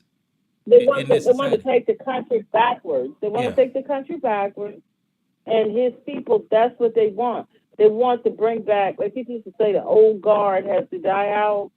Well, they want the latest guard, let's put it this way. They want to take the country backwards to the same old status quo. And this is the thing, as far as it relates to white people. Y'all still got everything. They still running everything. Yep. I mean, what is with this fear? Black people, we have a small percentage here in this country. Yeah, the Latinos is packing on the numbers. But as far as black folks, our numbers. I mean, we have a small percentage. What is it that y'all afraid of? We can't catch up. Not as far as wealth. So what is it you just still want to run everything? They want to take everything back pre 1950s. Really? People talk about the nuclear. No, they want to go back before that. So and that's what they want to do. And he seemed like they last hope to get there. Then you got white men want to be victims. They have painted themselves as victims. We're victims. We're victims. Y'all still running everything. Y'all still got everything. You're not a victim. Nobody's victimizing you. And then it's something I heard that was somewhat profound. I feel like a lot of people are against, especially a lot of men in our community, when they fuss about the feminist movement. The feminist movement wasn't created for women to compete and to destroy men. The feminist movement was created for women to get out of the clutches of men, to get out of their clutches, to get, in a sense, to get out from under their foot, from under their thumb. That's what the feminist movement was about. Not to do them in, but to get out from under their clutches, to be able to be free to do the things, to be able to have a checking account, banking account, to be able to vote, to be able to have control over their own bodies. Why are you afraid of that? And as far as our community, when I hear men talking about the feminist movement, not against you. It's never against you, unless you put yourself there. Then it is. Yes, it is. It would be against you. But it's women trying. It was women created that for freedom, from out of the clutches and from up under the control of men. That's all it was. So, Yeah. but they would like go back to that time when women couldn't have a checking account, women couldn't get a credit card, women had to do whatever it is that their husband told them to do. Women couldn't be free to work and have jobs and take care of themselves and be in control of their own autonomy over their own body, their own lives. You want to go back to that. And you want to go back, in a sense, a lot of these people, they want to go back, especially the white folks, they want to go back to Jim Crow. They want to take us all the way back to Jim Crow. And even though the Jim Crow laws is no longer on the books, we still are not far. We still have not erased that. We still have not completely gotten rid of the whole feeling, the whole nuance of Jim Crow is still here. So, I mean, why are you afraid? Just like one of the stories I had, they want to ban the movie about what's the little girl name? Ruby Bridges. Ruby Bridges. That is the most ridiculous thing down there in Florida. And then the other states, I mean, that is just the most ridiculous thing you don't want to teach. Yes, the Ruby Bridges story should make everybody. Black people don't feel all that great about it either. You have to hear what happened to this child. And you have to feel that we have to see that. We're not all jumping up and down and having a party over it either. It's hurtful to see that. But it's good to see that little child, and she had on her Sunday best, her patent leather shoes with ribbons in her hair, and she stepped tall with the soldiers escorting her into school. And she did that. That is a story that all little children should want to hear, because you could be faced with something maybe not that, of that measure, that anything like that, but to show you, even though it's little children, you as a child can stand up and do for what these things you're going to encounter in life. That should be a story of all little children. And you ain't going to be doing what she had to do. He escorted into school with the National Guard, and grown people standing out there with bricks and spitting, and just, if they caught a hold of you, they would lynch you. You're not going to have to go against anything like that. But that is a story that's a great story for all little children. And if it makes you feel sad, good. You feel sad. I feel sad about it. Good. All of the white children, if they cry hearing about the Ruby Bridges story, good. That's a good thing. It shows that you have feelings, and hopefully you can keep those childhood feelings intact and do better when you become an adult. Right. So, That's all it's about, it's is just learning our from the past. community. Yep. Yes. So I don't know. They're trying to take this country back 50, no, more than 50 years. They're trying to take this country back about 70 years. That's what they're trying to do. So we shall see. I think it's exciting. When I saw that, when you said that, I said, what is Tyrone talking about? And I grabbed my tablet and I typed in Trump. And then I saw real big indicted. I'm like, oh, this happened while I wasn't even online. I didn't even know it had came about. But it's exciting. It's good. It's great news. What it's going to be, we don't know. But it's Yeah, they still don't have good the news. charges yet. They don't have the charges, and I really hope that they bring a good case because I think Alvin Bragg, what they said is that whenever he first took over, that he wasn't going to take over this case, but somehow or another he must have found out something while he was in office to show that Trump broke the law, Mm-hmm. and that's what when it's all said and done, is there laws that was violated? So you can't argue politics if Donald Trump broke the law, and I think Alvin Bragg found a way to say that this guy broke the law, and here's the law that he broke, and this is what he did. So once you find the law that he broke, all that stuff that Sarge is tapping in the chat room frantically right now about uh, it's illegal to lose an election. That's his narrative, but that ain't got nothing to do with it. Did he break the law? And he broke the law, obviously, because he's getting indicted. Just let him go. I don't see why they just the people who still want him, the MAGA people, just let him go. Find you another candidate that don't have all this. It's really not that hard. Just get Well, him behind another candidate that well, don't have all this scandal and all this. Trump is stupid enough to say what they want him to say. He's stupid enough to Oh, be that's that true. blatant about racism in this country. If you would have had another Republican, then they would have tread lightly and all that kind of BS, but they would have still been racist. But Trump is stupid enough to sit up here and say all this racist stuff to get white people riled up to, to support him. So that's why they like to Yeah. dummy. But look at DeSantis. He's down there really racing it up Yep. down there in Florida.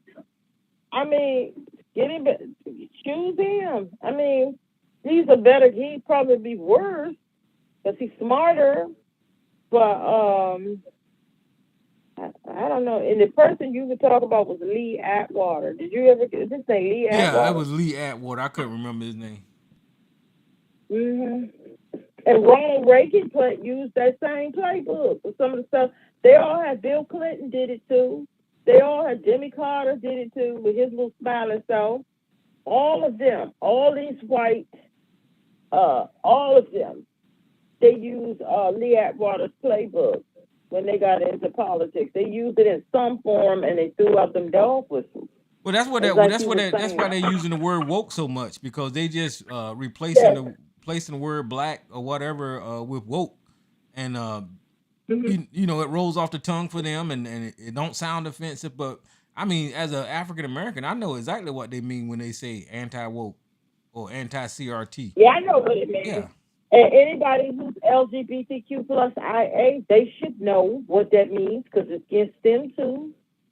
So, and probably and anti I can never say that word. Anti-Semitism is ratcheted back up.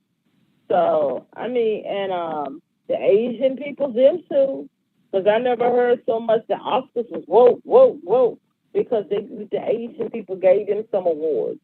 So we all know what that's just a dog whistle that they use it. And for anybody to try to down talk that, you look silly trying to down talk that. yeah, but it don't look like nobody's gonna call in and speak. So we can get into a couple of news stories if you want to, Miss Elisa. And if y'all want to Okay, call in, then. all y'all got to do is call the number at 1-717-908-1834 and then hit the access code at 917-324 and I'll open your line. Yeah, because I didn't send over many stories. Let me see. I can pull this up. What do I want to go with first? Oh, okay. Yeah, let me go with Trump's indictment. Let that be first one. because that's the juiciest news. Donald Trump indicted, first ex-president charged with a crime.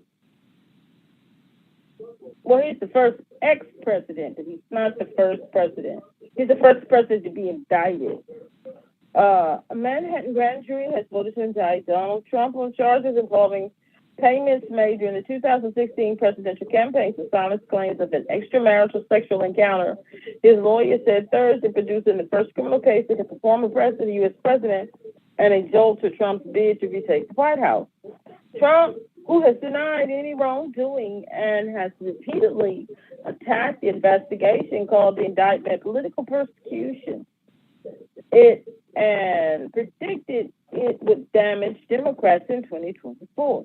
The indictment is an extraordinary development after years of investigation into his business, political, and personal dealings. It is likely to galvanize critics to say Trump lied and cheated his way to the top and embolden supporters to feel the Republican is being fairly untargeted by a Democratic prosecutor.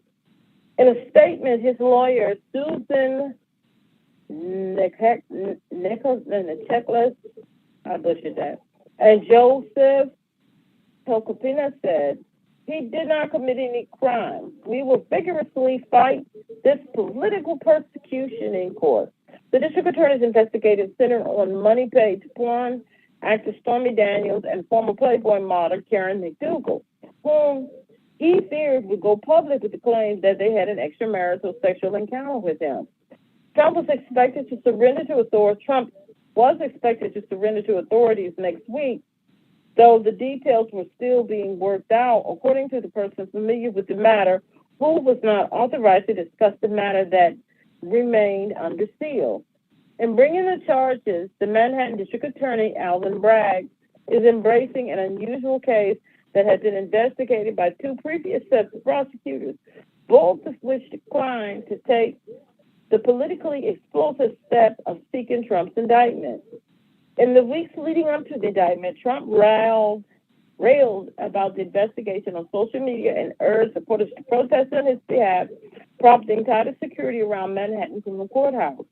Trump faces other political legal perils as he seeks to reassert control of the Republican Party and slave off a slew of one-time allies who are seeking or who are likely to oppose him for the presidential nomination.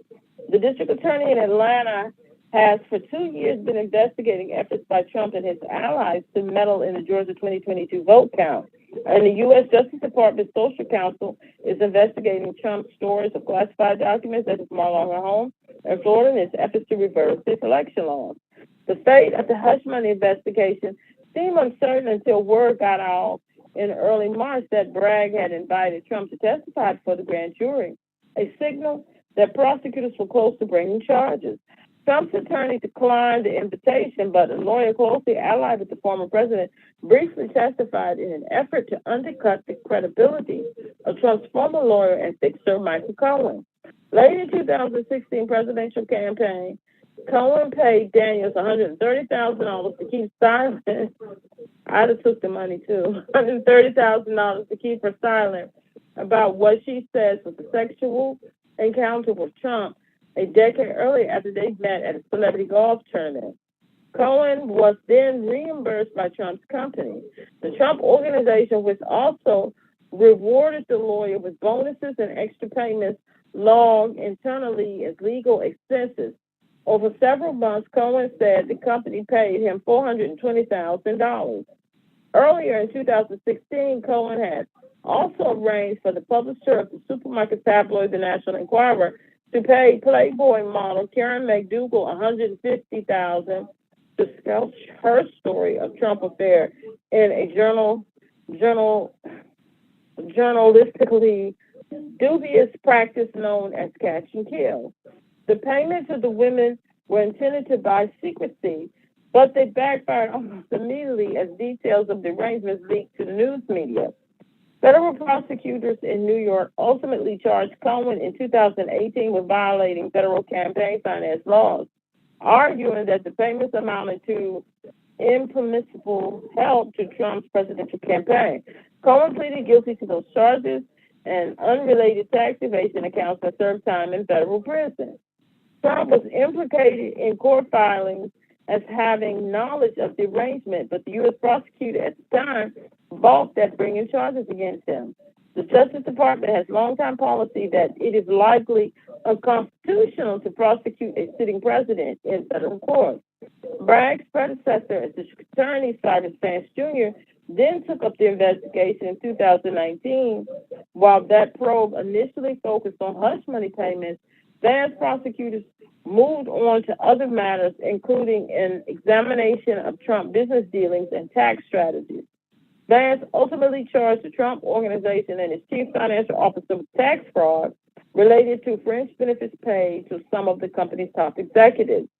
The hush money matter became known around the DA's office as the zombie case, with prosecutors revisiting it periodically but never opting to bring charges. Bragg saw it differently. After the Trump Organization was convicted on the tax fraud charges in December, he bore fresh eyes to the well-worn case, hiring longtime white-collar prosecutor Matthew Colangelo to oversee the probe and coveting a new grand jury. Cohen became key witness, meeting with prosecutors nearly a dozen times, turning over emails, recordings, and other evidence and testifying before the grand jury.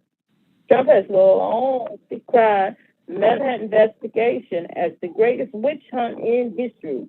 He has also lashed out at Bragg, calling the prosecutor who is racist against white people. The criminal charges in New York are the latest salvo in profound schism between Trump and his hometown.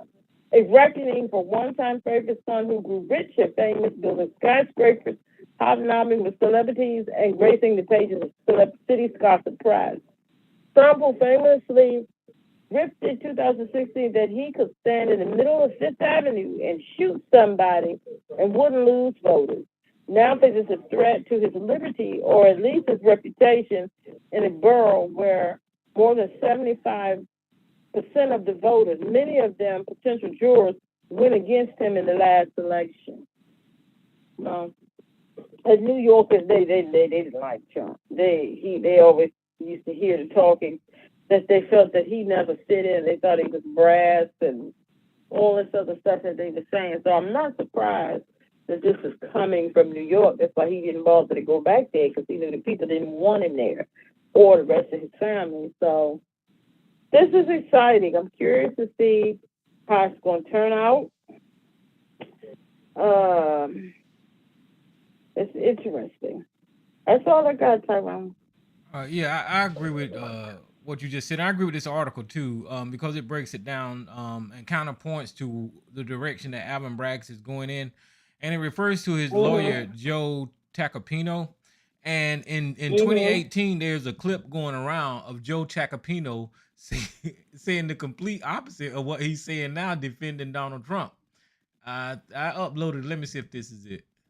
Ukraine. I mean, once that net is out, once the microscope is on you, everything is fair game.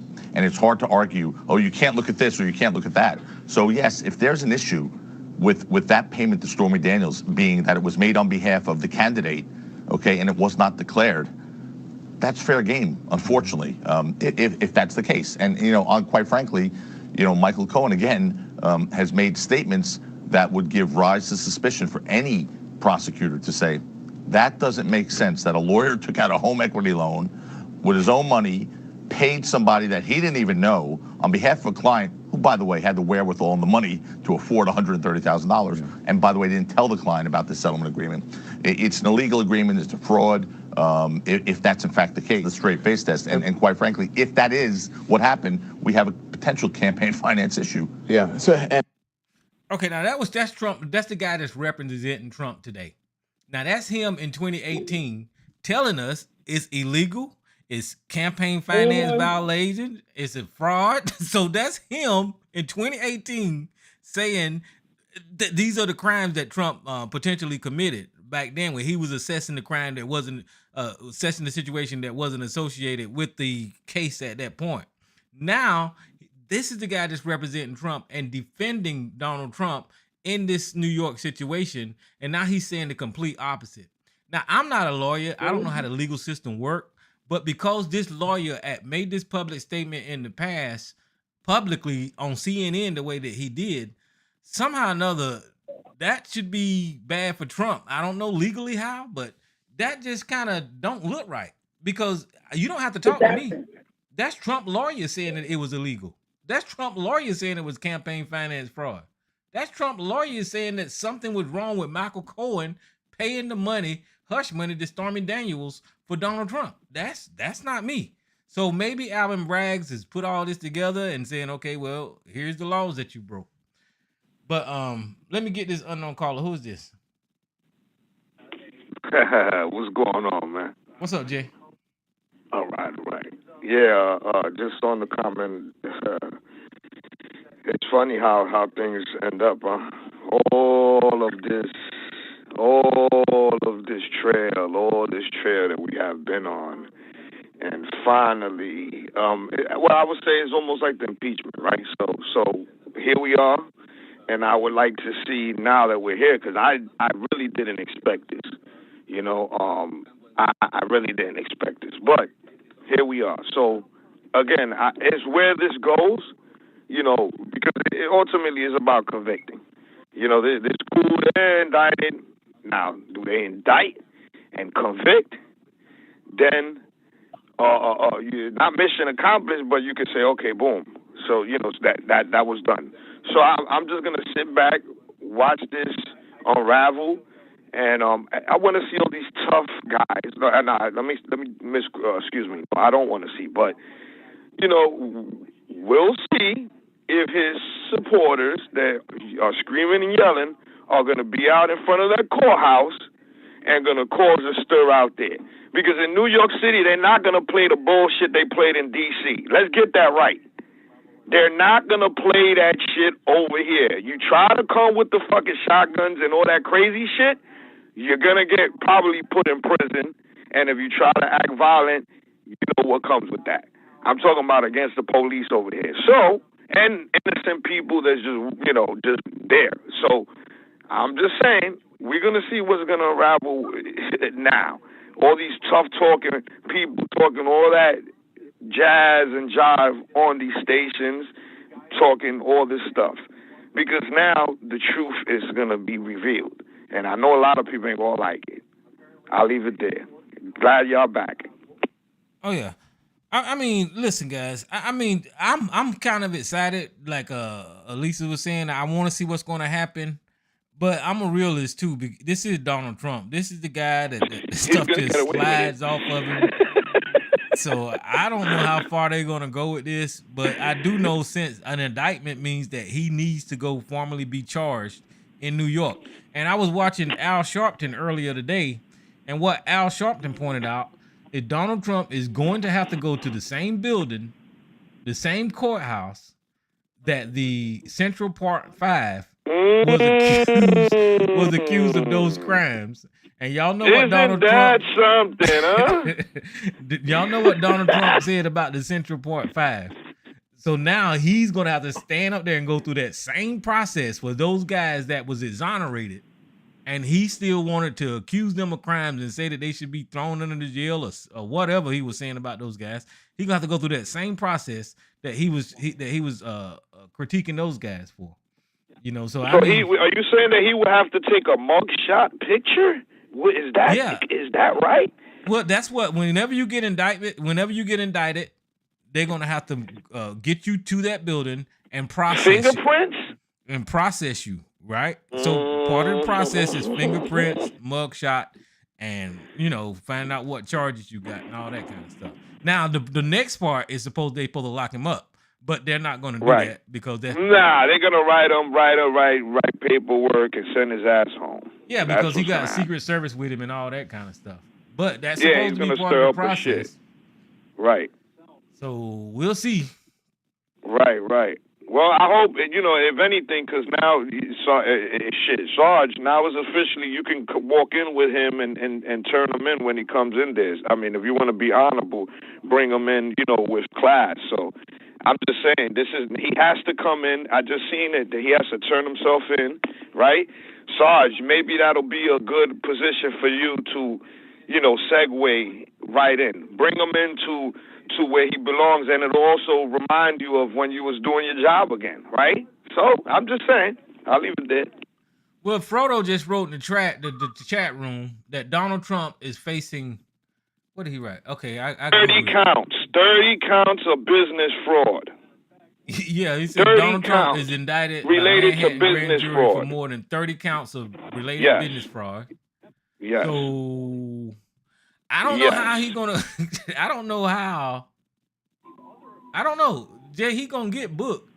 They're gonna book him. He's gonna get booked. And what I'm saying, like I had a conversation the day before with Sarge. Sarge, I wasn't even banking on this. I was banking on Georgia.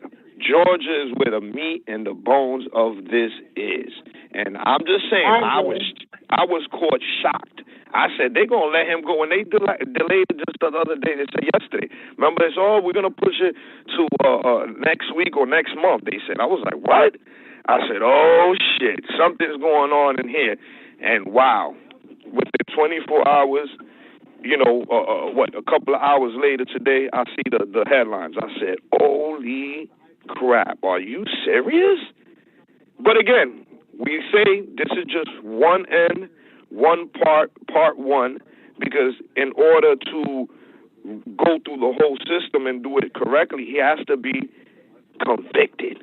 So again, indicted, yes, process, I'm shocked. But now we'll be really shocked if he gets convicted. And then what is the what he got to pay in result of that, which I think is going to be a major fine and maybe some house arrest, if that. If they told him you're going to do some time, it's going to be probation and house arrest type stuff. He's not going into jail. Georgia, on the other hand, might be a little bit different. Might be.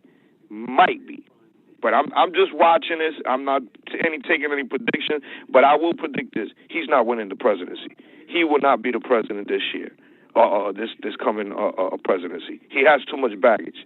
It's over. The evangelists, they just said it today. He doesn't have 80% of the evangelists no more. They gone. He doesn't have that strong base that everybody thinks he had or he did have. Doesn't have it no more. And I'm telling you, that's my prediction.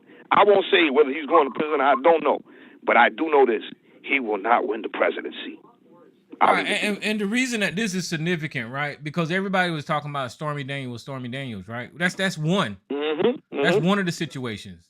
But when you got 30 instances, 30 counts, now, I mean, he might get away with saying, I can account for 1, 2, or 5 or 10, but 30, you're not going to explain all 30 of those criminal behaviors away. There's no way. Well, in the war, where you went, I mean, obviously, you go to war, right? You in the military, you go to war. Every time that you go into that battlefield, I'm talking about when you get deployed, right? You have a chance of getting injured or, and unfortunately, deadly. It could be deadly. Now, the more times you go there, you keep dodging, right? But let's just say every time you get deployed to the worst places in the world and you keep missing. If you keep getting put in the war, there's a stronger possibility that you might get injured or it could be deadly, right? That's what I think is going on with him. He's been in the pond. He's been tapping, playing, and eventually, boom, something hit.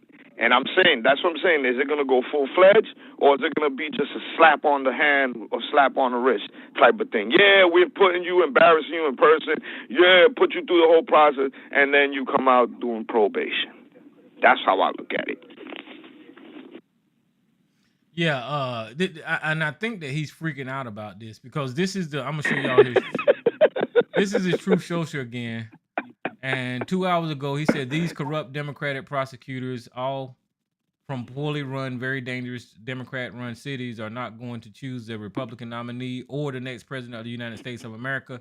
And then he said they only bought this fake, corrupt, disgraceful charge against me because I stand with the American people, and they know I cannot get a fair trial in New York.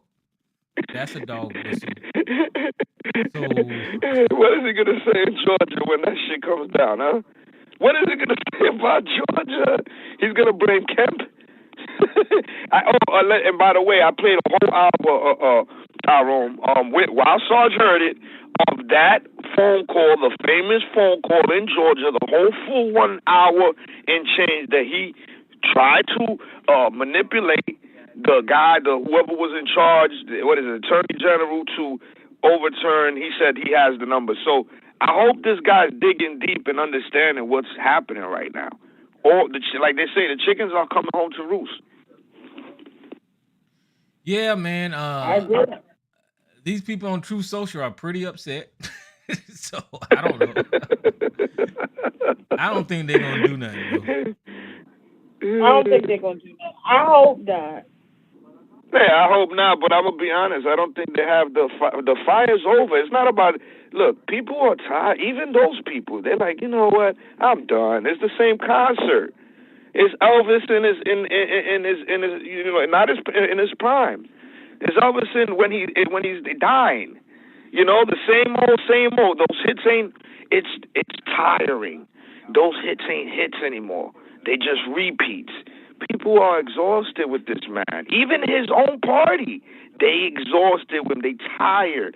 Only people that are there are the screaming people that still they want another concert. Well, that's the only ones that's there. The only reason that the Republicans, like Marjorie Taylor Greene, Lauren Boebert, right. and Kevin McCarthy, and all those people, is because they are guilty of similar things that Donald Trump is guilty of. Right. Lauren Boebert got on the floor the day of the insurrection and kind of rooted on the insurrectionists. Lauren Green constantly, Marjorie Taylor Greene constantly talking about this 1776, which is the American Revolution, which means that's what the hell position that they're in. These people are, and Kevin McCarthy, we know about his secret phone calls and text messages promoting the rioters. So once they get Donald Trump, maybe they can go down the line and say that you disqualified from serving because you support insurrectionists that's in the goddamn Constitution. That's what they're fucking scared of, is that when Donald Trump gets caught up in this net with this Michael Smith investigation of the documents and the insurrection, then they ain't got no other choice but to fall. So that's why they supporting this guy so much, because they know that their careers is on the line too. And they're there because of him, right? Yep. They're there because of him, so they got to hold on to their love. You know, like En Vogue. They got to. You know, they already in it, and that's how they got in. They got that, whatever people voted them in, they wanted that concert. They wanted that rock and roll, heavy metal, loud concert. The concert is dying out. Yeah, and he didn't do shit for the country. People. He didn't do shit for the country while he was in there, except for kill a lot of people. I mean, people aren't talking about how Donald Trump caused millions of people to die in this country. That is a fact. So he didn't do nothing for this shit. Country. People think that they forget that the COVID, the way he mishandled COVID in the beginning. Not that every other president was perfect around the world, but he was dummy. He was more dumber. We didn't get some person that wanted to be open-minded and learn what the mistakes or how we can do this better and conquer and you know, adjust.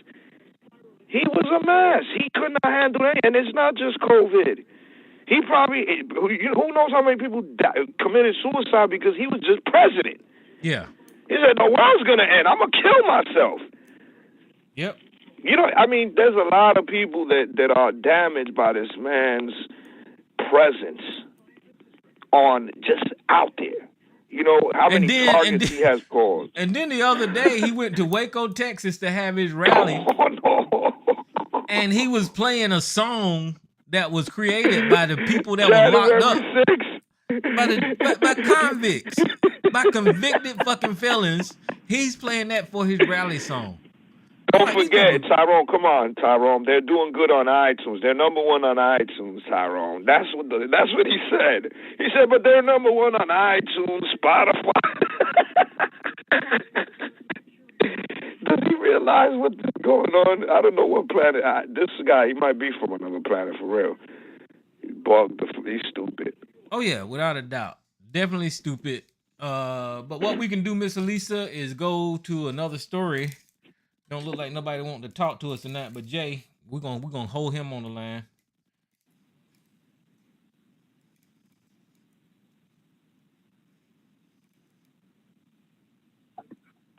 Oh, are you there, Lisa? Or you muted? Yeah, no, I'm here. I was on mute. I'm sorry. What you say? I said we can go to another story. Okay. I'm sorry. I was checking my grocery store rewards points, and I put the phone on Wait a minute, hold mute. on for Hold one on. second. There's somebody push one. Let me see who this is. Uh-oh. Unknown caller, who's on the line? Hi, Tyrone. This is Miss Lady, and hello, everyone. What's going on, Miss Lady? How you Hi, doing? Tyrone, listen, Tyrone, the other week, Greg was just absolutely a degenerate. He's, could you please think about banning him Well, at Miss least Lady, for a while? Because, I don't open this line whenever I'm on here, but whenever I'm not on here, I can't control people that call in, you know. So I oh, don't let I him think it's on participate. the open. He calls in when the line is open. Yeah, that's when he Because calls in. he was talking to Anthony, and he said, I don't know how old Anthony's daughter is, but he said he was gonna run up in his daughter and Oh all. I boy. mean, just foolishness. See, that's why I don't deal with that dude. I don't. No, Greg said that to Anthony, that he was gonna run up in his daughter, and I just, sexually, and he was just so disgusting, and I put him in check, and then I hung up the phone. It was absolutely ridiculous. And even Mama's boy came in Mm-hmm. for a minute. But I don't understand. This man is really just a degenerate, a complete degenerate. Well, I mean, And I agree with you. There's something wrong with people like him, and I don't know why they just say that type of crazy stuff all the time. You know. yeah, so I see what you're saying. If you're not on, you can't block him. And when it's open, then anybody can call in. I got you. Yeah. So he actually called in here earlier tonight and pushed one. He know I don't open his line, so I don't interact with him when he on, cause he's gonna say something stupid. I mean, I didn't give that man chance after chance to have a regular conversation, and he's incapable of doing that. So, but I apologize to you guys and Anthony for him saying that about your family and stuff, but that is not what I want to happen over here. You know? Yeah. Okay.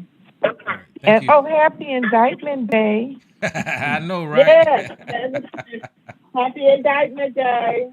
Yeah, the Trump supporters are just silent tonight. They can't say nothing. They can't come up with no counter They're speechless. argument. They're speechless, Tyrone. They can't say nothing. All they can do is probably say it's the Democrats. They ain't got shit to do with Democrats. Everything No, to do you with got to them. come up with something too. You got to. So they're making up their whatever that is that they gotta, they're gonna use. What's the major line that everybody's gonna use? Well, You yeah, the know. Democrats they give him 30 counts for that grand jury to charge him on. So I mean that can't be Democrat. That's Trump. 30 times. And then when Florida, I'm not Florida, Georgia, they're gonna indict as well. Mm-hmm. So Well, Georgia's gonna be they're gonna interesting indict. because that's gonna be RICO Yeah, charges, and you can't get out of them RICO yeah. charges too easy. We just have to. I mean, it's really exciting times right now. I mean, the country's still all screwed up, but it's exciting to see this. So, I mean, I'm just curious to see what's going to happen.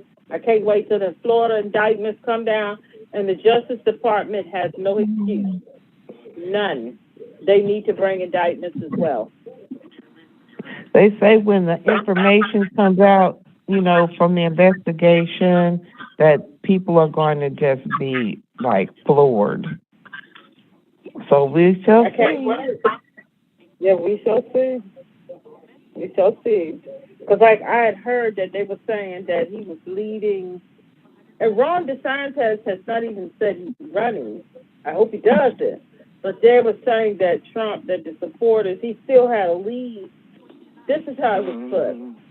He had a lead over Ron DeSantis, but he still can't. Like if it was to come down to him and Joe Biden in the election, he still wouldn't beat Joe Biden because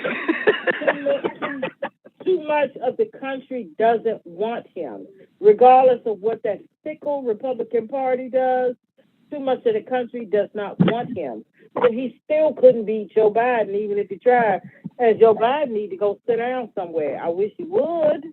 But, but he still can't beat Joe Biden. So, I don't know. I just hope they just do whatever they need to do to get him out the running so we can move on and see what needs to be done to try to get this country back on some type of decorum or something. I don't know. We have a long way to go because things was bad before him, but he just came in and brought all of the degenerate behavior out, and it's awful. It's awful.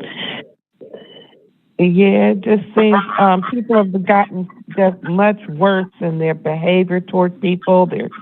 The way they talk to people, it's just ridiculous.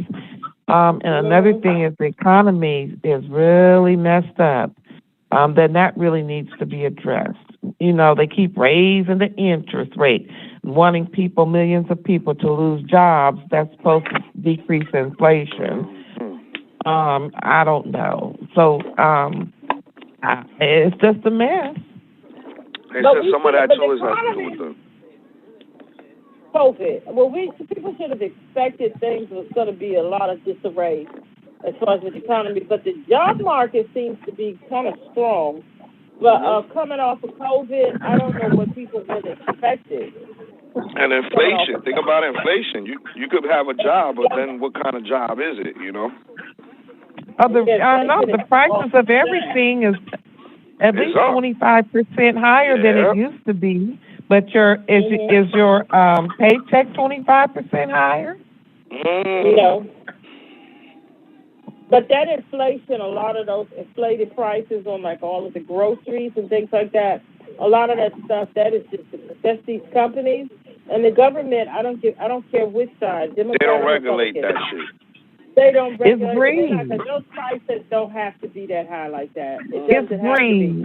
Some things that they had a problem.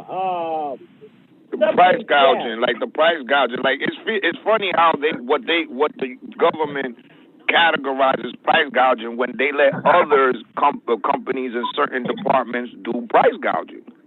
You understand the private sector? That's because they in bed with them corporations. Now this is both sides of the aisle. This is Democrats and Republicans. Both sides. Yep. Both sides. Yeah, this is not a one party thing. This is all parties involved because you see it. They've been playing. What they can do is start putting a big tax on these companies.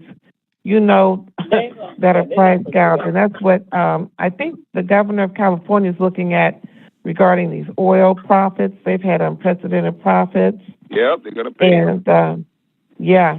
Well, I think that there's actually laws and regulations for like to keep the cost of living and prices, kind of like running hand in hand. But they don't follow them laws. They're not holding people accountable. But look how the game is. They do the price gouging. Everything goes up, inflation, right? And guess what? Most things stay expensive. So what happens? They say what Ms. Lady said. If they raise it 25%, you still back where you started.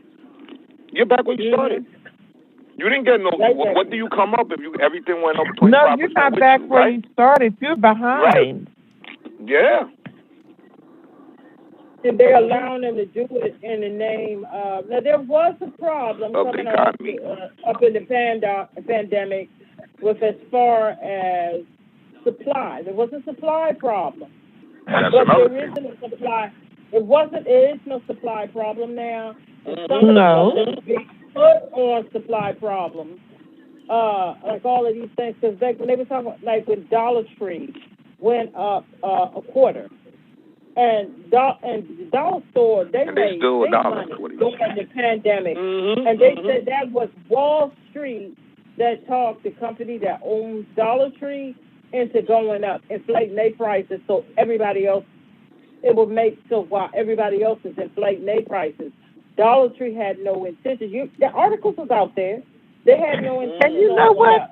They have closed down a number of Dollar Trees where I live, which I don't understand. They closed quite a few down where I live as well. They closed it, but they making money hand over fist. Ain't no Dollar Trees. Ain't they owned by China? No, I don't know. But it's definitely corporate. It's a corporate thing. It's not a little mom and pop store. That's for sure. Yeah. You know, Dollar Tree, they make it seem like, oh, it's the Dollar Tree. You could, which is cheap. It was cheap at a point. Now, it's, like you said, it's $1 plus 20 cents. It's not in addition to whatever tax you got to pay, if that. You know. But they were forced, not forced, but in a sense, they were bullied into going up on their prices because everybody else was going to go up. They didn't intend to do that, and they didn't have to do that because their earnings that they brought in during the entire time of the pandemic, they were making a killing. A killing. So a lot of this is just theft of the American people. Yep. Under the umbrella of inflation. That's all this is. It's theft. It is absolutely theft. So, and that's both sides of the house. It's like with the guns, like the shooting that we had in the school. Yes, yes. Yeah, these gun manufacturers and the NRA lobby and these politicians, that's both sides of the aisle. Democrats and Republicans, both sides of the aisle. Yeah, I'm just so frustrated with guns. That is just stupid. That is the dumbest thing where this country don't even pay attention. When children are getting killed and murdered like that. Guns over children, bro. Guns over people. Guns over human beings. Think about that. I don't care if people keep dying with guns, but we got to keep guns going. More people are going to die. Yeah, well, we're going to keep manufacturing more guns. We have to because it's all right. But it's not all right to protect the youth, the kids. We're not going to implement. Okay, we're going to let everybody have guns, but we're not going to implement stuff to deal with that. It's like what the hell is wrong with these sick fuckers going to elementary school to kill kids? What is that about? That is some sick stuff. And again, they didn't go there. A knife could do damage, but they didn't go there with had some real wounds. During their school years that they never resolved, never got help for. Some real issues. Something happened during their childhood at some school, and I think that last one went to that school from what someone told me. I don't know how old the person is. Yeah. It was. But since she was a transsexual, the Republicans is blaming it on fucking hormone treatments and shit like that instead of the guns. Oh, was it a man that turned into a woman? A boy? No, it was a female. It was a woman, but she was kind of like, trying to be a guy. Like she identified. She was in transition. She was in transition to be a man? Right. Yeah. She identified as he or whatever. But that just shows you how they try to take the eye off the real problem. Mm-hmm. What was up with all these other white men that go up in the school and shoot kids? Yeah. What's up with all of them? They're not transgender. Right. They weren't transgender. He's the only transgender. So, and there hasn't been a black person that's done it, as far as I know it. I don't, all of these. Well, that Virginia shooting of them athletes on that bus, that was a black guy. Oh, that was something personal, though, right? Yeah, I don't know. Right, but it was impersonal. I think he was. It was personal. But black people we have mass shootings all the time. Let's don't go there. Yeah. Don't go there. Not up in those schools. But that's what I'm saying. Oh, we lash out and there's plenty of domestic violence and killings, and the black femicide has gone way up too. From these nutsos. Going up in the school and shooting kids and stuff like that. No, that's not. They don't do that. Now they'll go spray up the club. They're gonna spray up the club, in a heartbeat. Because we just had a mass shooting at one of the gentlemen's clubs here in Maryland. The guys went out there, sprayed the thing up, I think several people. I know one person died, and several people were shot up. So your black people will do a mass shooter. They're spray up a club in a heartbeat, or they mad out on the basketball court. They spray up the court. But Or they get mad because they get put out of the club because they acted inappropriate and they come back and shoot up people. So they do that in a heartbeat, but going up Right, to but the schools and at the shooting up the little kids, no, they ain't doing that. no, and let's be real. Okay, so the problem is, it happens in our community too in a different way. But what's the problem? The gun. Okay, so people already have the mindset. Why is it that when they get upset, whether it's mass shooting or in a community, they automatically think going to get a gun, automatically have access to a gun? Is that not a problem? You know what I'm saying? Like this is the big problem. Yep. Because they stopped. Remember that mass shooting that they stopped. That fool had them guns, and he was going this past summer, and he was going to the little summer camp. The white dude. Right. He was going to go up in the summer camp and kill all the little kids, but they was able to catch him and kill him first. So I mean, why are you going to where? Oh no. And then he got killed first because somebody spotted him. It didn't look right. They called the police, and he didn't get a chance to make it into the campground, and they shot and killed him. And he was headed to the little this past summer. So they stopped that one. They were able to kill him, but he was headed to the campgrounds with the little kids. Why are you out going to kill the children?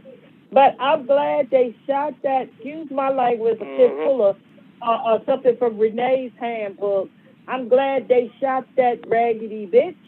I know she identifies as a man, but she doesn't deserve the respect. I'm glad they shot that raggedy bitch dead.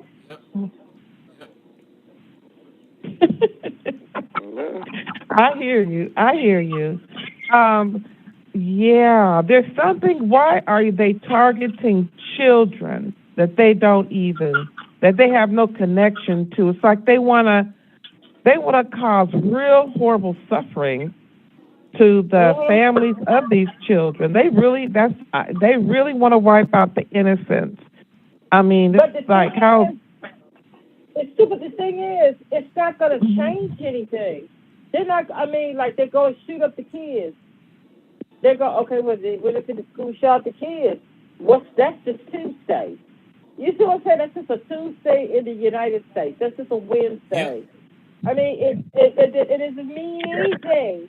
So you thinking you're going to make a big statement by going and killing up the children? That's just a regular old Thursday in the U.S. of A.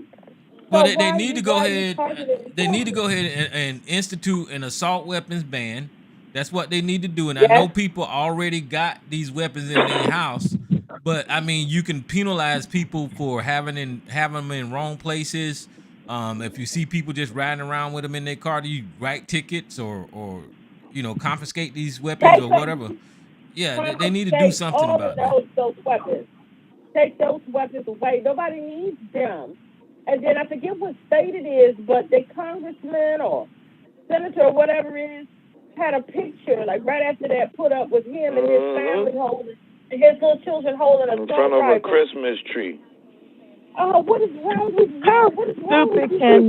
Is that Christ-like for those that are religious? Is that really Christ-like? And that's no disrespect.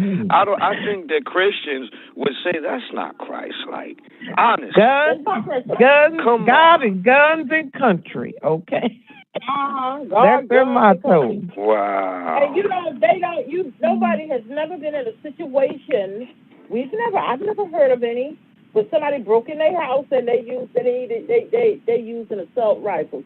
People get the whole family too. The whole family's loaded up. They're gonna come down the stairs and But that's not. We don't hear about that happening.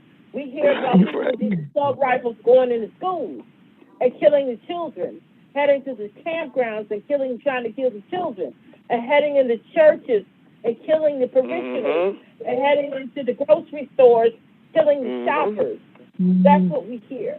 That's what they're doing with those weapons. You're right Nobody about is that. They don't talking pull out about assault rifles when people are breaking in their homes. They don't even pull out Or- assault rifles. Listen, they don't even pull out assault rifles to go hunt their food with. They don't hunt with them rifles. Right, because you can't kill, because then you mess up the you game. hunt with a rifle, huh? Or a Yeah, shotgun. you hunt with like Yeah. a single shot rifle, but you don't hunt with those AK-47s because you're a terrible It'll animal. destroy the game. It'll destroy the game if you shoot him. That's what they was explaining. You see, I don't know much about those type of guns, but what they explained, they said you can't go hunting for that for animals with that because it'll destroy it. Which It'll means the basically- only person. What do they use reason, a shotgun? What do they use a shotgun for? a shotgun is for shooting down like ducks or whatever, with the rounds are spread open.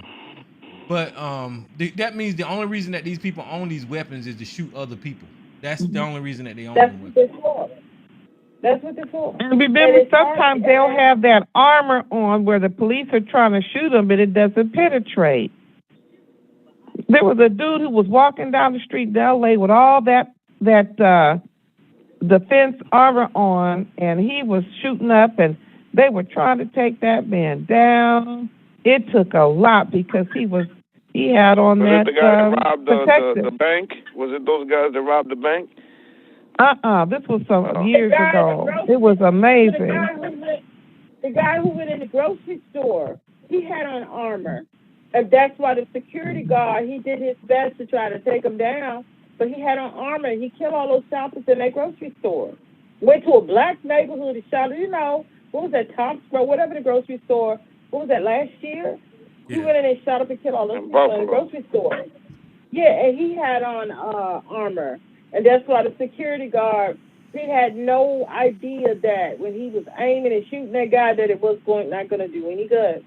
Now, these people, nobody's breaking into your house where you use those type of weapons, or somebody coming in to rape somebody and you pull out that assault rifle, assault with them things and shoot and kill nobody. We don't hear about that. I don't recall hearing about that. And you don't hunt with that. We don't need those. No, you don't. You need a good 9mm in your house, a pistol for protection. I mean, I think that's the obsession of America with the guns, No, I need this, but I need this. It's so in the mind, That's why I said the whole thing about why do we resolve our problems within the black or white community?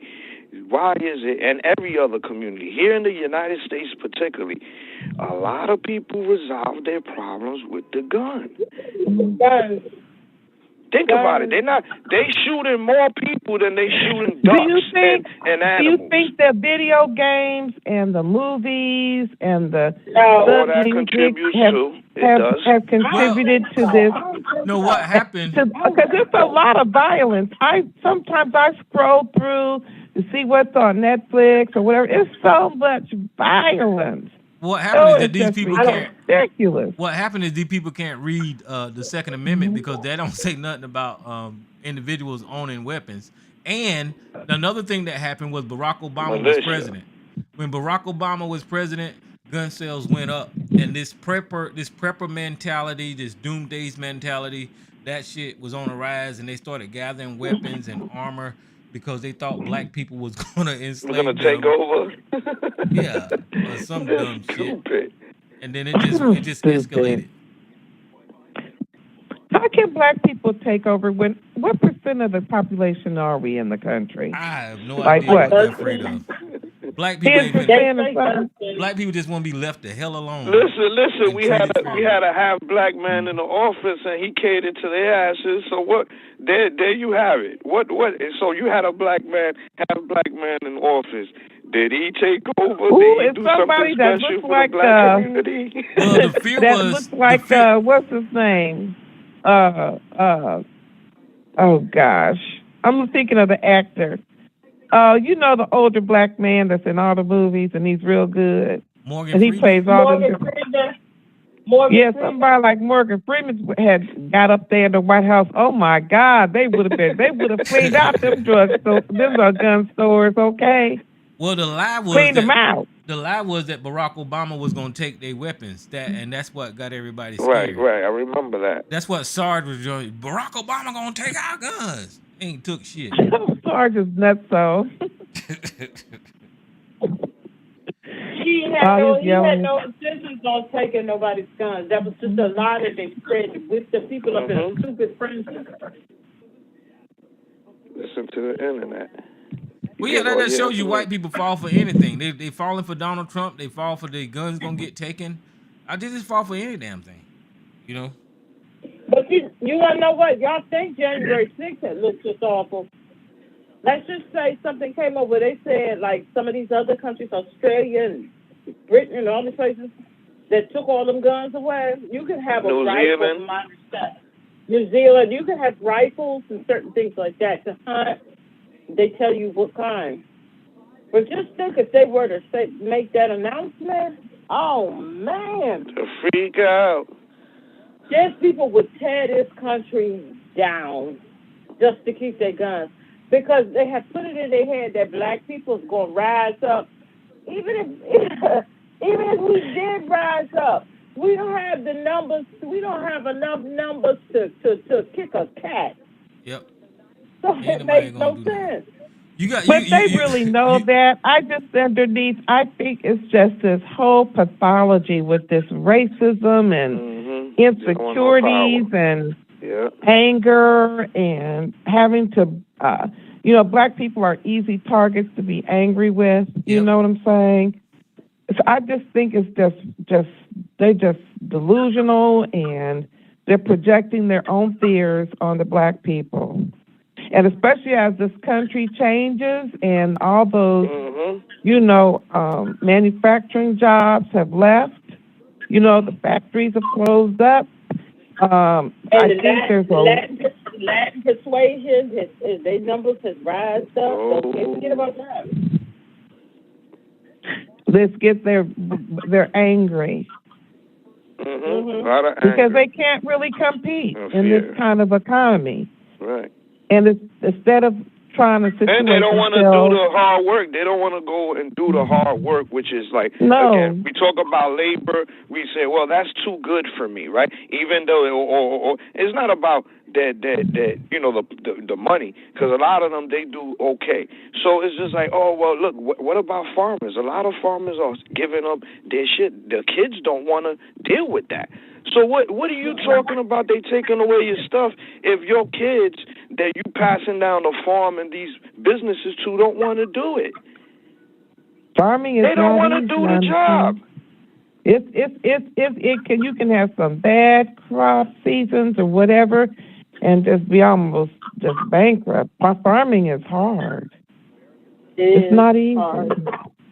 And the new generation, a lot of them don't want to do that. I'm not saying that all of them, but there's a lot of people who don't want to do it. You can't be mad at everybody else that's doing businesses or trying to do something when you don't want to do the job. And there's no guarantees. Like all these IT people, they're making all this money and getting stock options. A lot of them are being laid off. Yes. So so there's no guarantees about anything in this economy anymore. That was it's not like for a it while. used to be when they were growing up and their fathers had a factory job and and their moms were able to stay at home, and that's over. The houses cost $50,000 a year. That's over. And a car was $6,000. That days is over with now. I think people are expecting that. That's what I think they're expecting. It's like, well, we got to go back to that. Well, look, the system, it's a global economy now. Right. I mean, it's a whole different world, and technology. Like I went to Target today, they only had three cashiers where you could, they would, ring up your items. They had that whole section of self-check. They must have had at least a dozen self-checks. But only 3 cashiers, people, that were actually behind a cash register. Yeah. You're right. And so this new technology is taking away jobs everywhere. Oh yeah, well see, and not only that was the baby boomer generation. They kind of fucked this economy up because they set the economy up to where they could go to college for free and all that kind of stuff and not have student loans, and they set these businesses up to where you know, they would have to make profit in order to, you know, for their businesses to be successful, and that kind of made things grow and hard for the newer generation to Well, come I on and try don't. to make it. Baby boomers did have to pay for college, but that was affordable. Yeah, it was a You lot less. know, Affordable. it was a Yeah, lot it was less. like So you might have to. $16,000. It was like $16,000 for a 4-year degree. Now it's over 50 and Right. 60. Yeah, college Yes. got more expensive too. And if you go to a private school, it could be hundreds of thousands of dollars, to be honest, when you graduate. So yeah, it's ridiculous. The whole thing, they need to address all of this. How is it that the Scandinavian countries, Germany, you don't have student loans? Mm-hmm. You know, they're advanced first world countries. What, the Germans? That's what I was reading something. They said that this young guy, he's a white guy, he was so glad he took German in high school and in college along with his major. I think he majored in business, and he went on over there. I think after his first year of college, he had an internship in Germany, and he decided, I'm going to transfer. So he ended up completing his college education in Germany without student loans. He said, I don't know how he did it. This was like, I was reading this about, 12 years ago on the internet, and he was like, thank God I met a German lady. We got married. I was able to buy a house. You know, we have great benefits. I have a good job. I don't have any student loans. You know, Well, that's because their he government left the take care of country. them. That's their government. Those other countries' government take care of them, right? They But sure our do. government makes it seem like it's wrong for the government to do anything and help you out. But we pay taxes, so they're supposed to help us out. But for some reason, these Listen, idiots thinking that it's wrong I to get mean, your shit from the that's government. home of citizens the Nazis. are what Listen, keeps your country going. It just makes no listen. sense. If you Germany- have healthy families, you have a healthy country. Yep. Germany is the home of Nazis, right?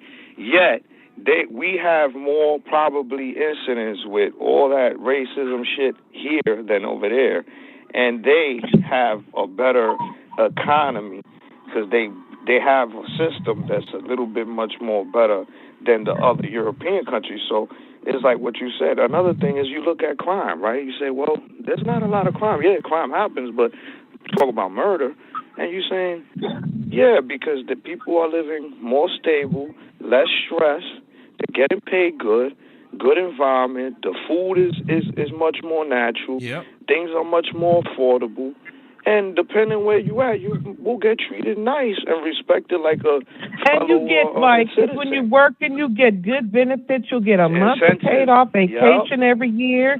That's They true. make you go take your vacation because they know So you need to come away. Right. You They know, have universal health care, Yep.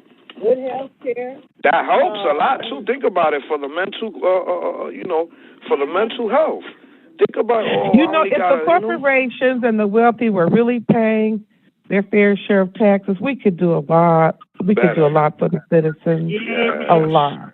And And they'll if we be weren't doing spending better. so much money in defense, taking our tax dollars, because we still have the number one military in the world. But my brother was saying Russia, I think. Russia has some kind of missile or something that I think the United States couldn't keep up with. Russia has more, what you call it? They have more of those than we do. Our military is better, but they have more nukes and things than the United States does.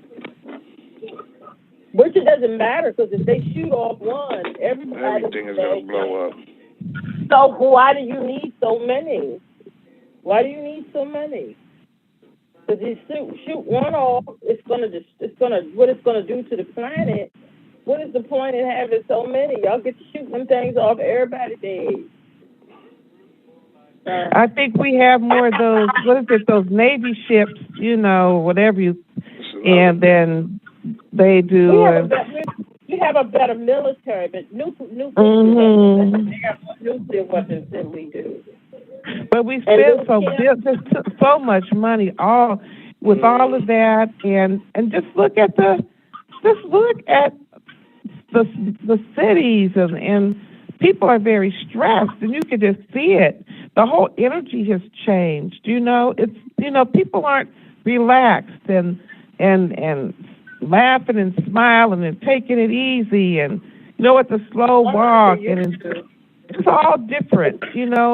And I noticed they're not putting as much stuff in those food carts like they used to. They used to have piled up. Sometimes it was too much stuff. I'm like, you don't need Fruit Loops and Cheerios and all that sugar-filled cereal for your kids, and Coca-Cola and potato chips and white bread. And I'm like, oh Lord.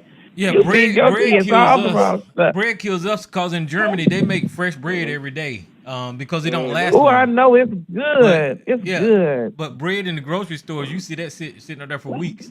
But in Germany they make fresh bread every day because of the kind of flour that they use and the kind of dough that they use. That bread don't last. But then COVID did a number on the entire world. I know the United States citizens think it was just us, but no, it was the entire world. This was a world event, and it did a number on everybody. And everybody has changed since COVID. All of those who have the sense has changed since COVID. I know that the hotels, they were like, when they didn't have the staff like to clean your room every day and change your sheets, so the people, they didn't have the staff, so that wasn't happening, right? So now they just say, don't expect to get no clean sheets every day. They have expensive. Now, maybe in a 5-star hotel, yeah, but everything else, hold on. A 4-star hotel, you bring in your own sheets from Dollar Tree. But one thing that has taken off that wasn't really happening, every once in a while you hear about it, these people just acting fool on the airlines now. Yeah, they sure are. That pandemic came out in their personality. They acted up. They took a lot of the marshals off the planes because they didn't have them to put on the plane, and the people just acted fool. And before, but they didn't used to act like that. Not in them airports, because they knew you would be locked up and be caught away. But people just doing any kind of thing now. They just really acting up on the airlines and stuff. And they use the zip ties, which is a good thing. Because remember when all of that started, the only thing they had on the planes, because the marshals wasn't on there, was to use tape. Remember they was taping people to the chairs? They taped somebody's legs. Yeah, that was crazy. They was taping them all up in the chairs because that's all they had to restrain them. But now, because they had to restrain some people last week, so the airlines had those zip cuffs things that they use. Zip handcuffs. They have the zip cuffs now on the airlines because they said something about the taping the people that it was unconstitutional. But somebody acting a fool, you had to tape them, and they said, "Oh yeah, the passengers jumped up on dude last week. I remember he was trying to." Yeah, that somebody opened up a plane door. I guess it was still on the ground. He was arrested recently. But flying is not fun anymore. It used to be nice to do. It was like, oh, I'm going on a vacation, I'm going on a trip.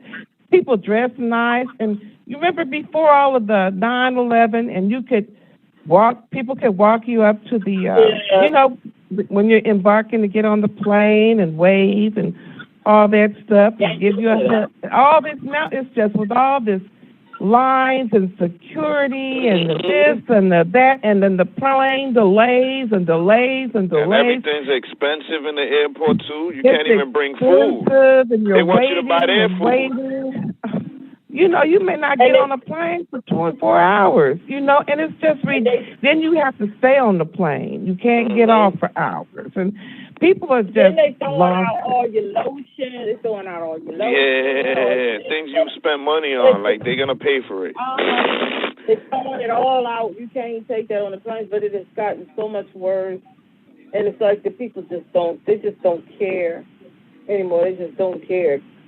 And COVID No, just made it flying all. is not fun. It's not. I don't care for that whole airport experience. Mm-mm. Wow. No. I never liked flying, but I had to. But it's I haven't been on a plane since the pandemic, and I'm hoping I don't have to get on one anytime soon. But I used to fly a lot. But and it wasn't. I never cared for it. But now the people acting a fool, fighting in the airport. And now, see, they said it's been They say people are really trying to fly now and go on vacations and go visit their families and stuff, so it's just packed. And then you have, like Southwest has a real antiquated computer system, and it needs to be updated. That's why they was having, so if you have, like, a delay somewhere, it affects all the other flights that are incoming. You see what I'm saying? So now everything gets delayed. Right, and so with all those storms they was having, and then just whatever, and it was unbelievable. The delays were crazy. This was about a month ago. Unbelievable. And but it's the weather incident. You can't forget about that. With the global warming, the weather is all messed up in certain areas. All this rain, you saw that snow certain areas was getting, and the hot temperatures. They was having heat waves. We having tornadoes and stuff all through here, like we didn't used to have them before. We even got the. You had tornadoes out there? Yeah, in Maryland, we didn't used to have tornadoes like that. We have fierce tornadoes now. We have tornadoes. Oh, wow. And they send an emergency thing over your phone, and one was coming right down on my corridor. I think it was last year. And we were doing this show, and I told Tyrone, I said, I got to go, because this thing came over the phone. It was like right up the corridor coming. And I said, I got to go. I'll call back in. So, but it tore up, but it didn't make it all the way down to where we were. It's just awful. We didn't used to have tornadoes like that here, but we do now. And them heat waves and the fires and everything just all messed up. It's messed up, isn't it? All the different areas, huh? It's messed up. Mm-hmm. People ignoring the fact that there's global warming going on. They ignore it so much that people don't even take it serious. They don't take it serious. Because they say, well, what can I do about it? I'm not running anything. I need my car. I can't afford no Tesla. I have to keep driving my gas car. What can I do about global warming? But there's things that everybody can do. I try to do my. And I don't want to give up my gas stove. They talking about they're gonna in California they're gonna ban selling of gas stoves. I think in about 3 years or whatever. I'm like, I ain't giving up my gas stove. But then you gotta do your part. Because I do my part. I recycle. I recycle. But what can I do? I mean, my one gas stove is not going to affect. People been using gas forever. But it's the big companies that's doing all that. That's so. I don't know. I don't know what the answer is. Stop using plastic bags in the grocery store.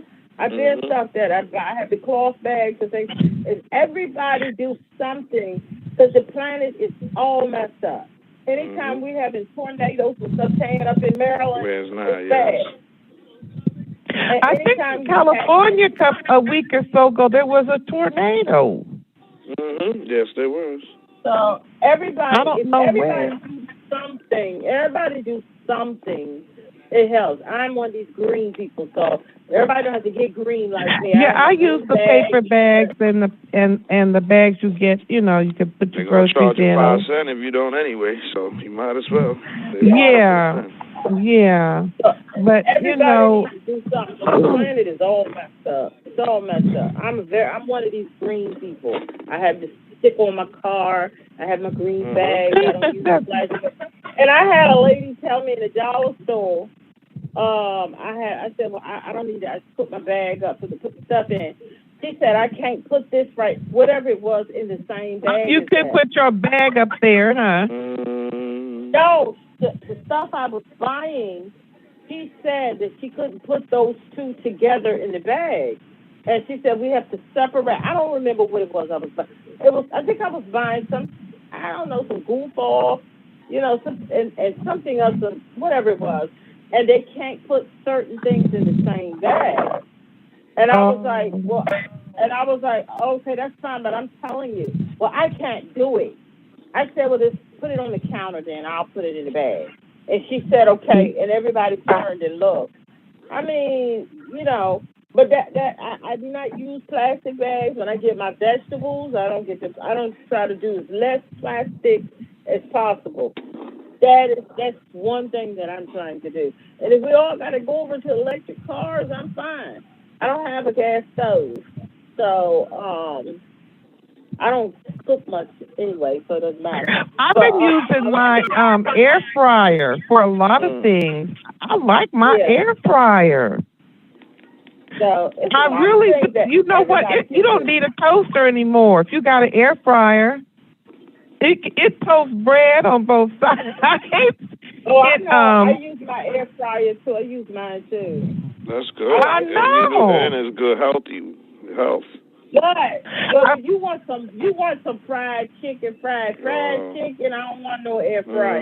They ain't doing it. I haven't tried doing that in it. I just fried up some vegetables and some potatoes and you buy the frozen French fries. I've done that in there, and I've gotten my cheese toast and that kind of stuff. I use mine all the time. But certain things, because I was making some chicken strips, and I wanted them crispy, and the air fryer, that's good. That's good. But oh, really? That's good with the chicken strips and crispy. That's good. But sometimes you're going to have to put some grease over, some oil. I use canola oil. Sometimes you got to put some canola oil in that pot, fry it up. I mean, sometimes you do. But I do use my air fryer for a bunch of stuff. What else do you use it for? What other stuff do you use it for? I've used it for just about almost everything.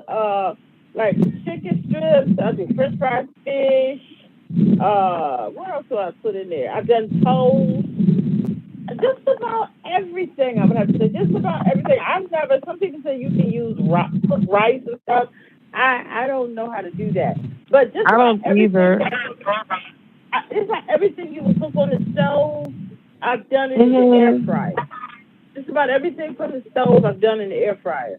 But sometimes I will go ahead and put some canola oil in and fry up my chicken strips or stuff like that.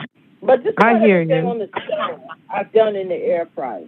There's just about everything. And fish, fried fish, huh? Sometimes you just want that, Yeah, I ain't never did no fried fish. I don't really fry fish. If I want fried fish, I'm gonna go to my mama's and let her do it. But I don't think I would try that in the air fryer. But everything else, yeah. And but see, I don't cook a lot, so I'm not. I hear you. I don't really do too much cooking. But when I do use the air fryer most of the time. And then my little toaster oven. But I don't do a lot of cooking anyway. Yeah, I'll make a sandwich and get a bowl of cereal or salad. That's me. But I don't do a lot of cooking anyway. I don't have any children, so why am I cooking? Mm-hmm. I know. Cooking big but every meals, now and then, I like to cook some pork chops and gravy and some candy jams and some greens and cornbread. Every now, maybe once a month, I'll do that. There'll be enough for 3 days. You know what I'm saying?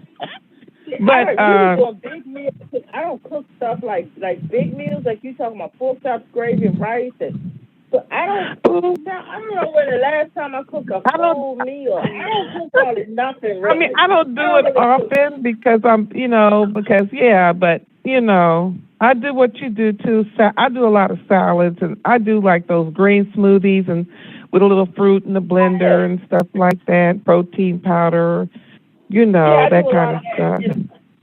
cereal is a big. I got a bunch of cereal, and I put my bagel or something over it. It's very rare that I'm like that kind of cooking. If I want that kind of food, I go to my mama's house and I'll tell her I'm coming, and she'll cook up some food. My brother, he cook up.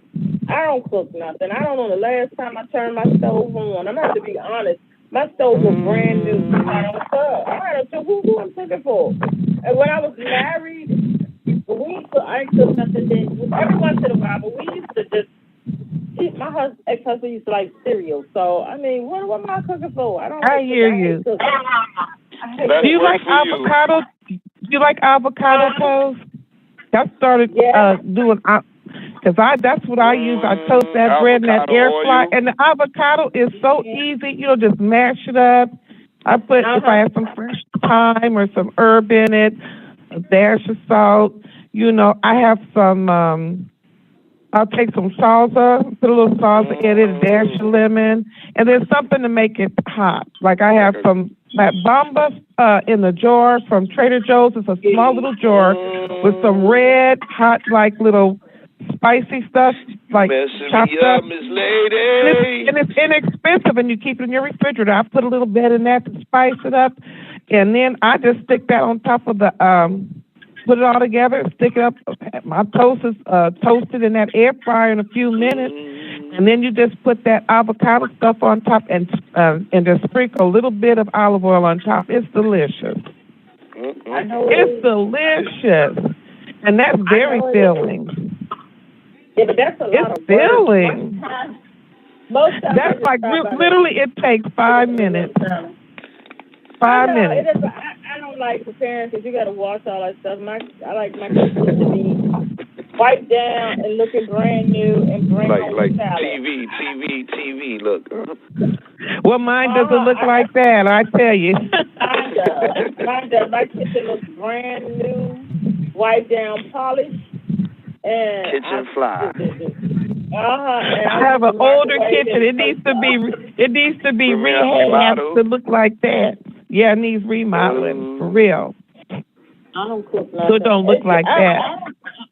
I don't cook nothing. I usually bring something home to eat that. I just don't cook. I hate grocery shopping. When you have children, you don't have to do these things. And when I was married, we had children, so we didn't have to be cooking. And he was like, you can bring something home. Yeah, bring something home. I never liked cooking. I never wanted to be domesticated like that, to be cooking and doing all that stuff. That's not, I just never, my brother, now, he's more domesticated. He would be cooking food and big dinners and stuff. And I thought that I go to somebody else's house. My house is there. I hear you. This is there. No, don't cook but everybody's so busy. They doing all this other stuff. They ain't doing all that cooking like that. They going to the gym. They doing this. They doing that. They working. I know they're going. I know. I know. Put on Netflix and chill. Tell them I ain't gonna put no kids cooking. Because there's a soul food place not too far from me. I can just order it and go pick it up and have my meal. Ready to eat. I know that. You sit back and eat on television. That's what I do. I've never been very domesticated like that, and that's okay. My mother says that's okay. My brother, he does all that. He had children and a big family. He did all of that. That's not me. And my father always says, because you were too selfish. No, it's not selfish. I just never wanted to do that. Yeah, that's not your thing. I never wanted to do that. I never wanted to make breakfast. I just give me a cup of coffee. When you have children, you got to make breakfast for them. Mm-hmm. And I don't like you have to cook. You have to cook, because my mom made breakfast for us every morning. And I was like, I don't want to do this. On the weekends, I want to get up. When I get up, and go give me a cup of coffee. And if I don't want to dirty up the coffee machine, I'll run over to McDonald's and buy it. You don't want to dirty up the coffee machine.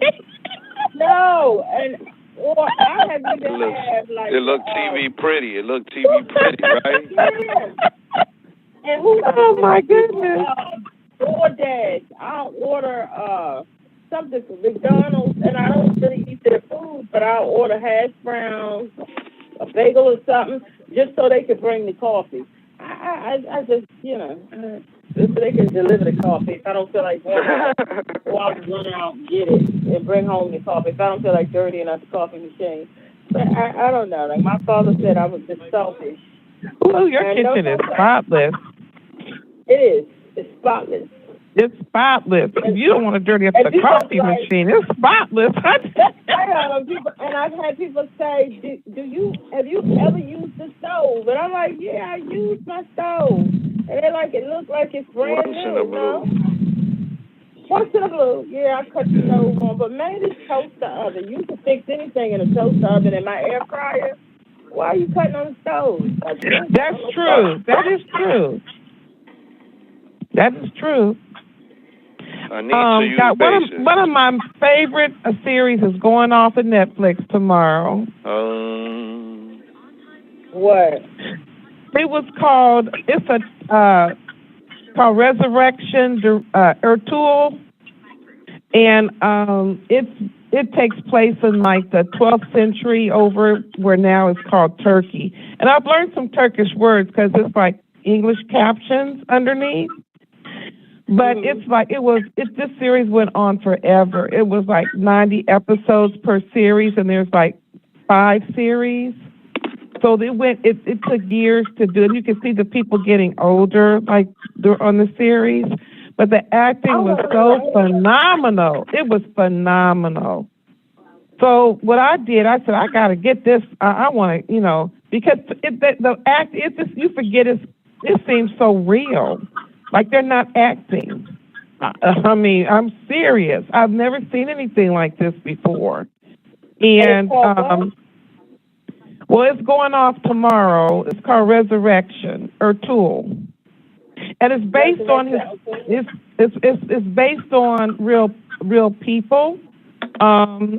Ertugrul, and it's spelled Ertugrul, but it's pronounced Ertugrul. And he was actually a man who lived over in that area during this time, and he was the father of Osman the First, who actually established the Ottoman Empire. But Ertugrul was such a strong and wise person. He was a good person. They portray him like this in the series.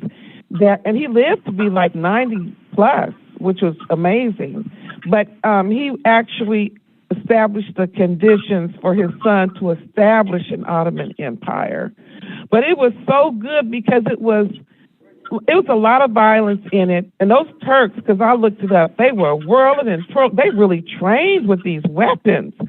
And how they were riding them horses and swinging their legs over and jumping off, and I mean, they were really riding hard through this series. They were really were into this role. And so, I'm like, ooh, they some fierce fighters. So I looked it up, and they actually were known to be the fearless fighters through the centuries, and nobody really wanted to mess with them. Not really. They tried.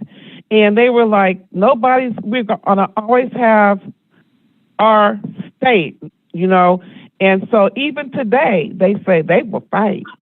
The women and children be out there fighting too. They ain't no joke. And the way they would whirl and twirl with those swords, and it was something. So some would have a knife in one hand and a curved sword in the other. They would know how to whirl and twirl and get away and slice you up. They be slice. They were like expert bow and arrow. They were excellent with the sword. They were excellent with the knife. They were excellent with the hatchet. I mean, they ain't no joke. And I said, this look real. I see it, what you're talking about, Resurrection. Ertugrul, but it's going off tomorrow. Like series, they took off like series 1, 2, 3, and 5, and they just have 4 on.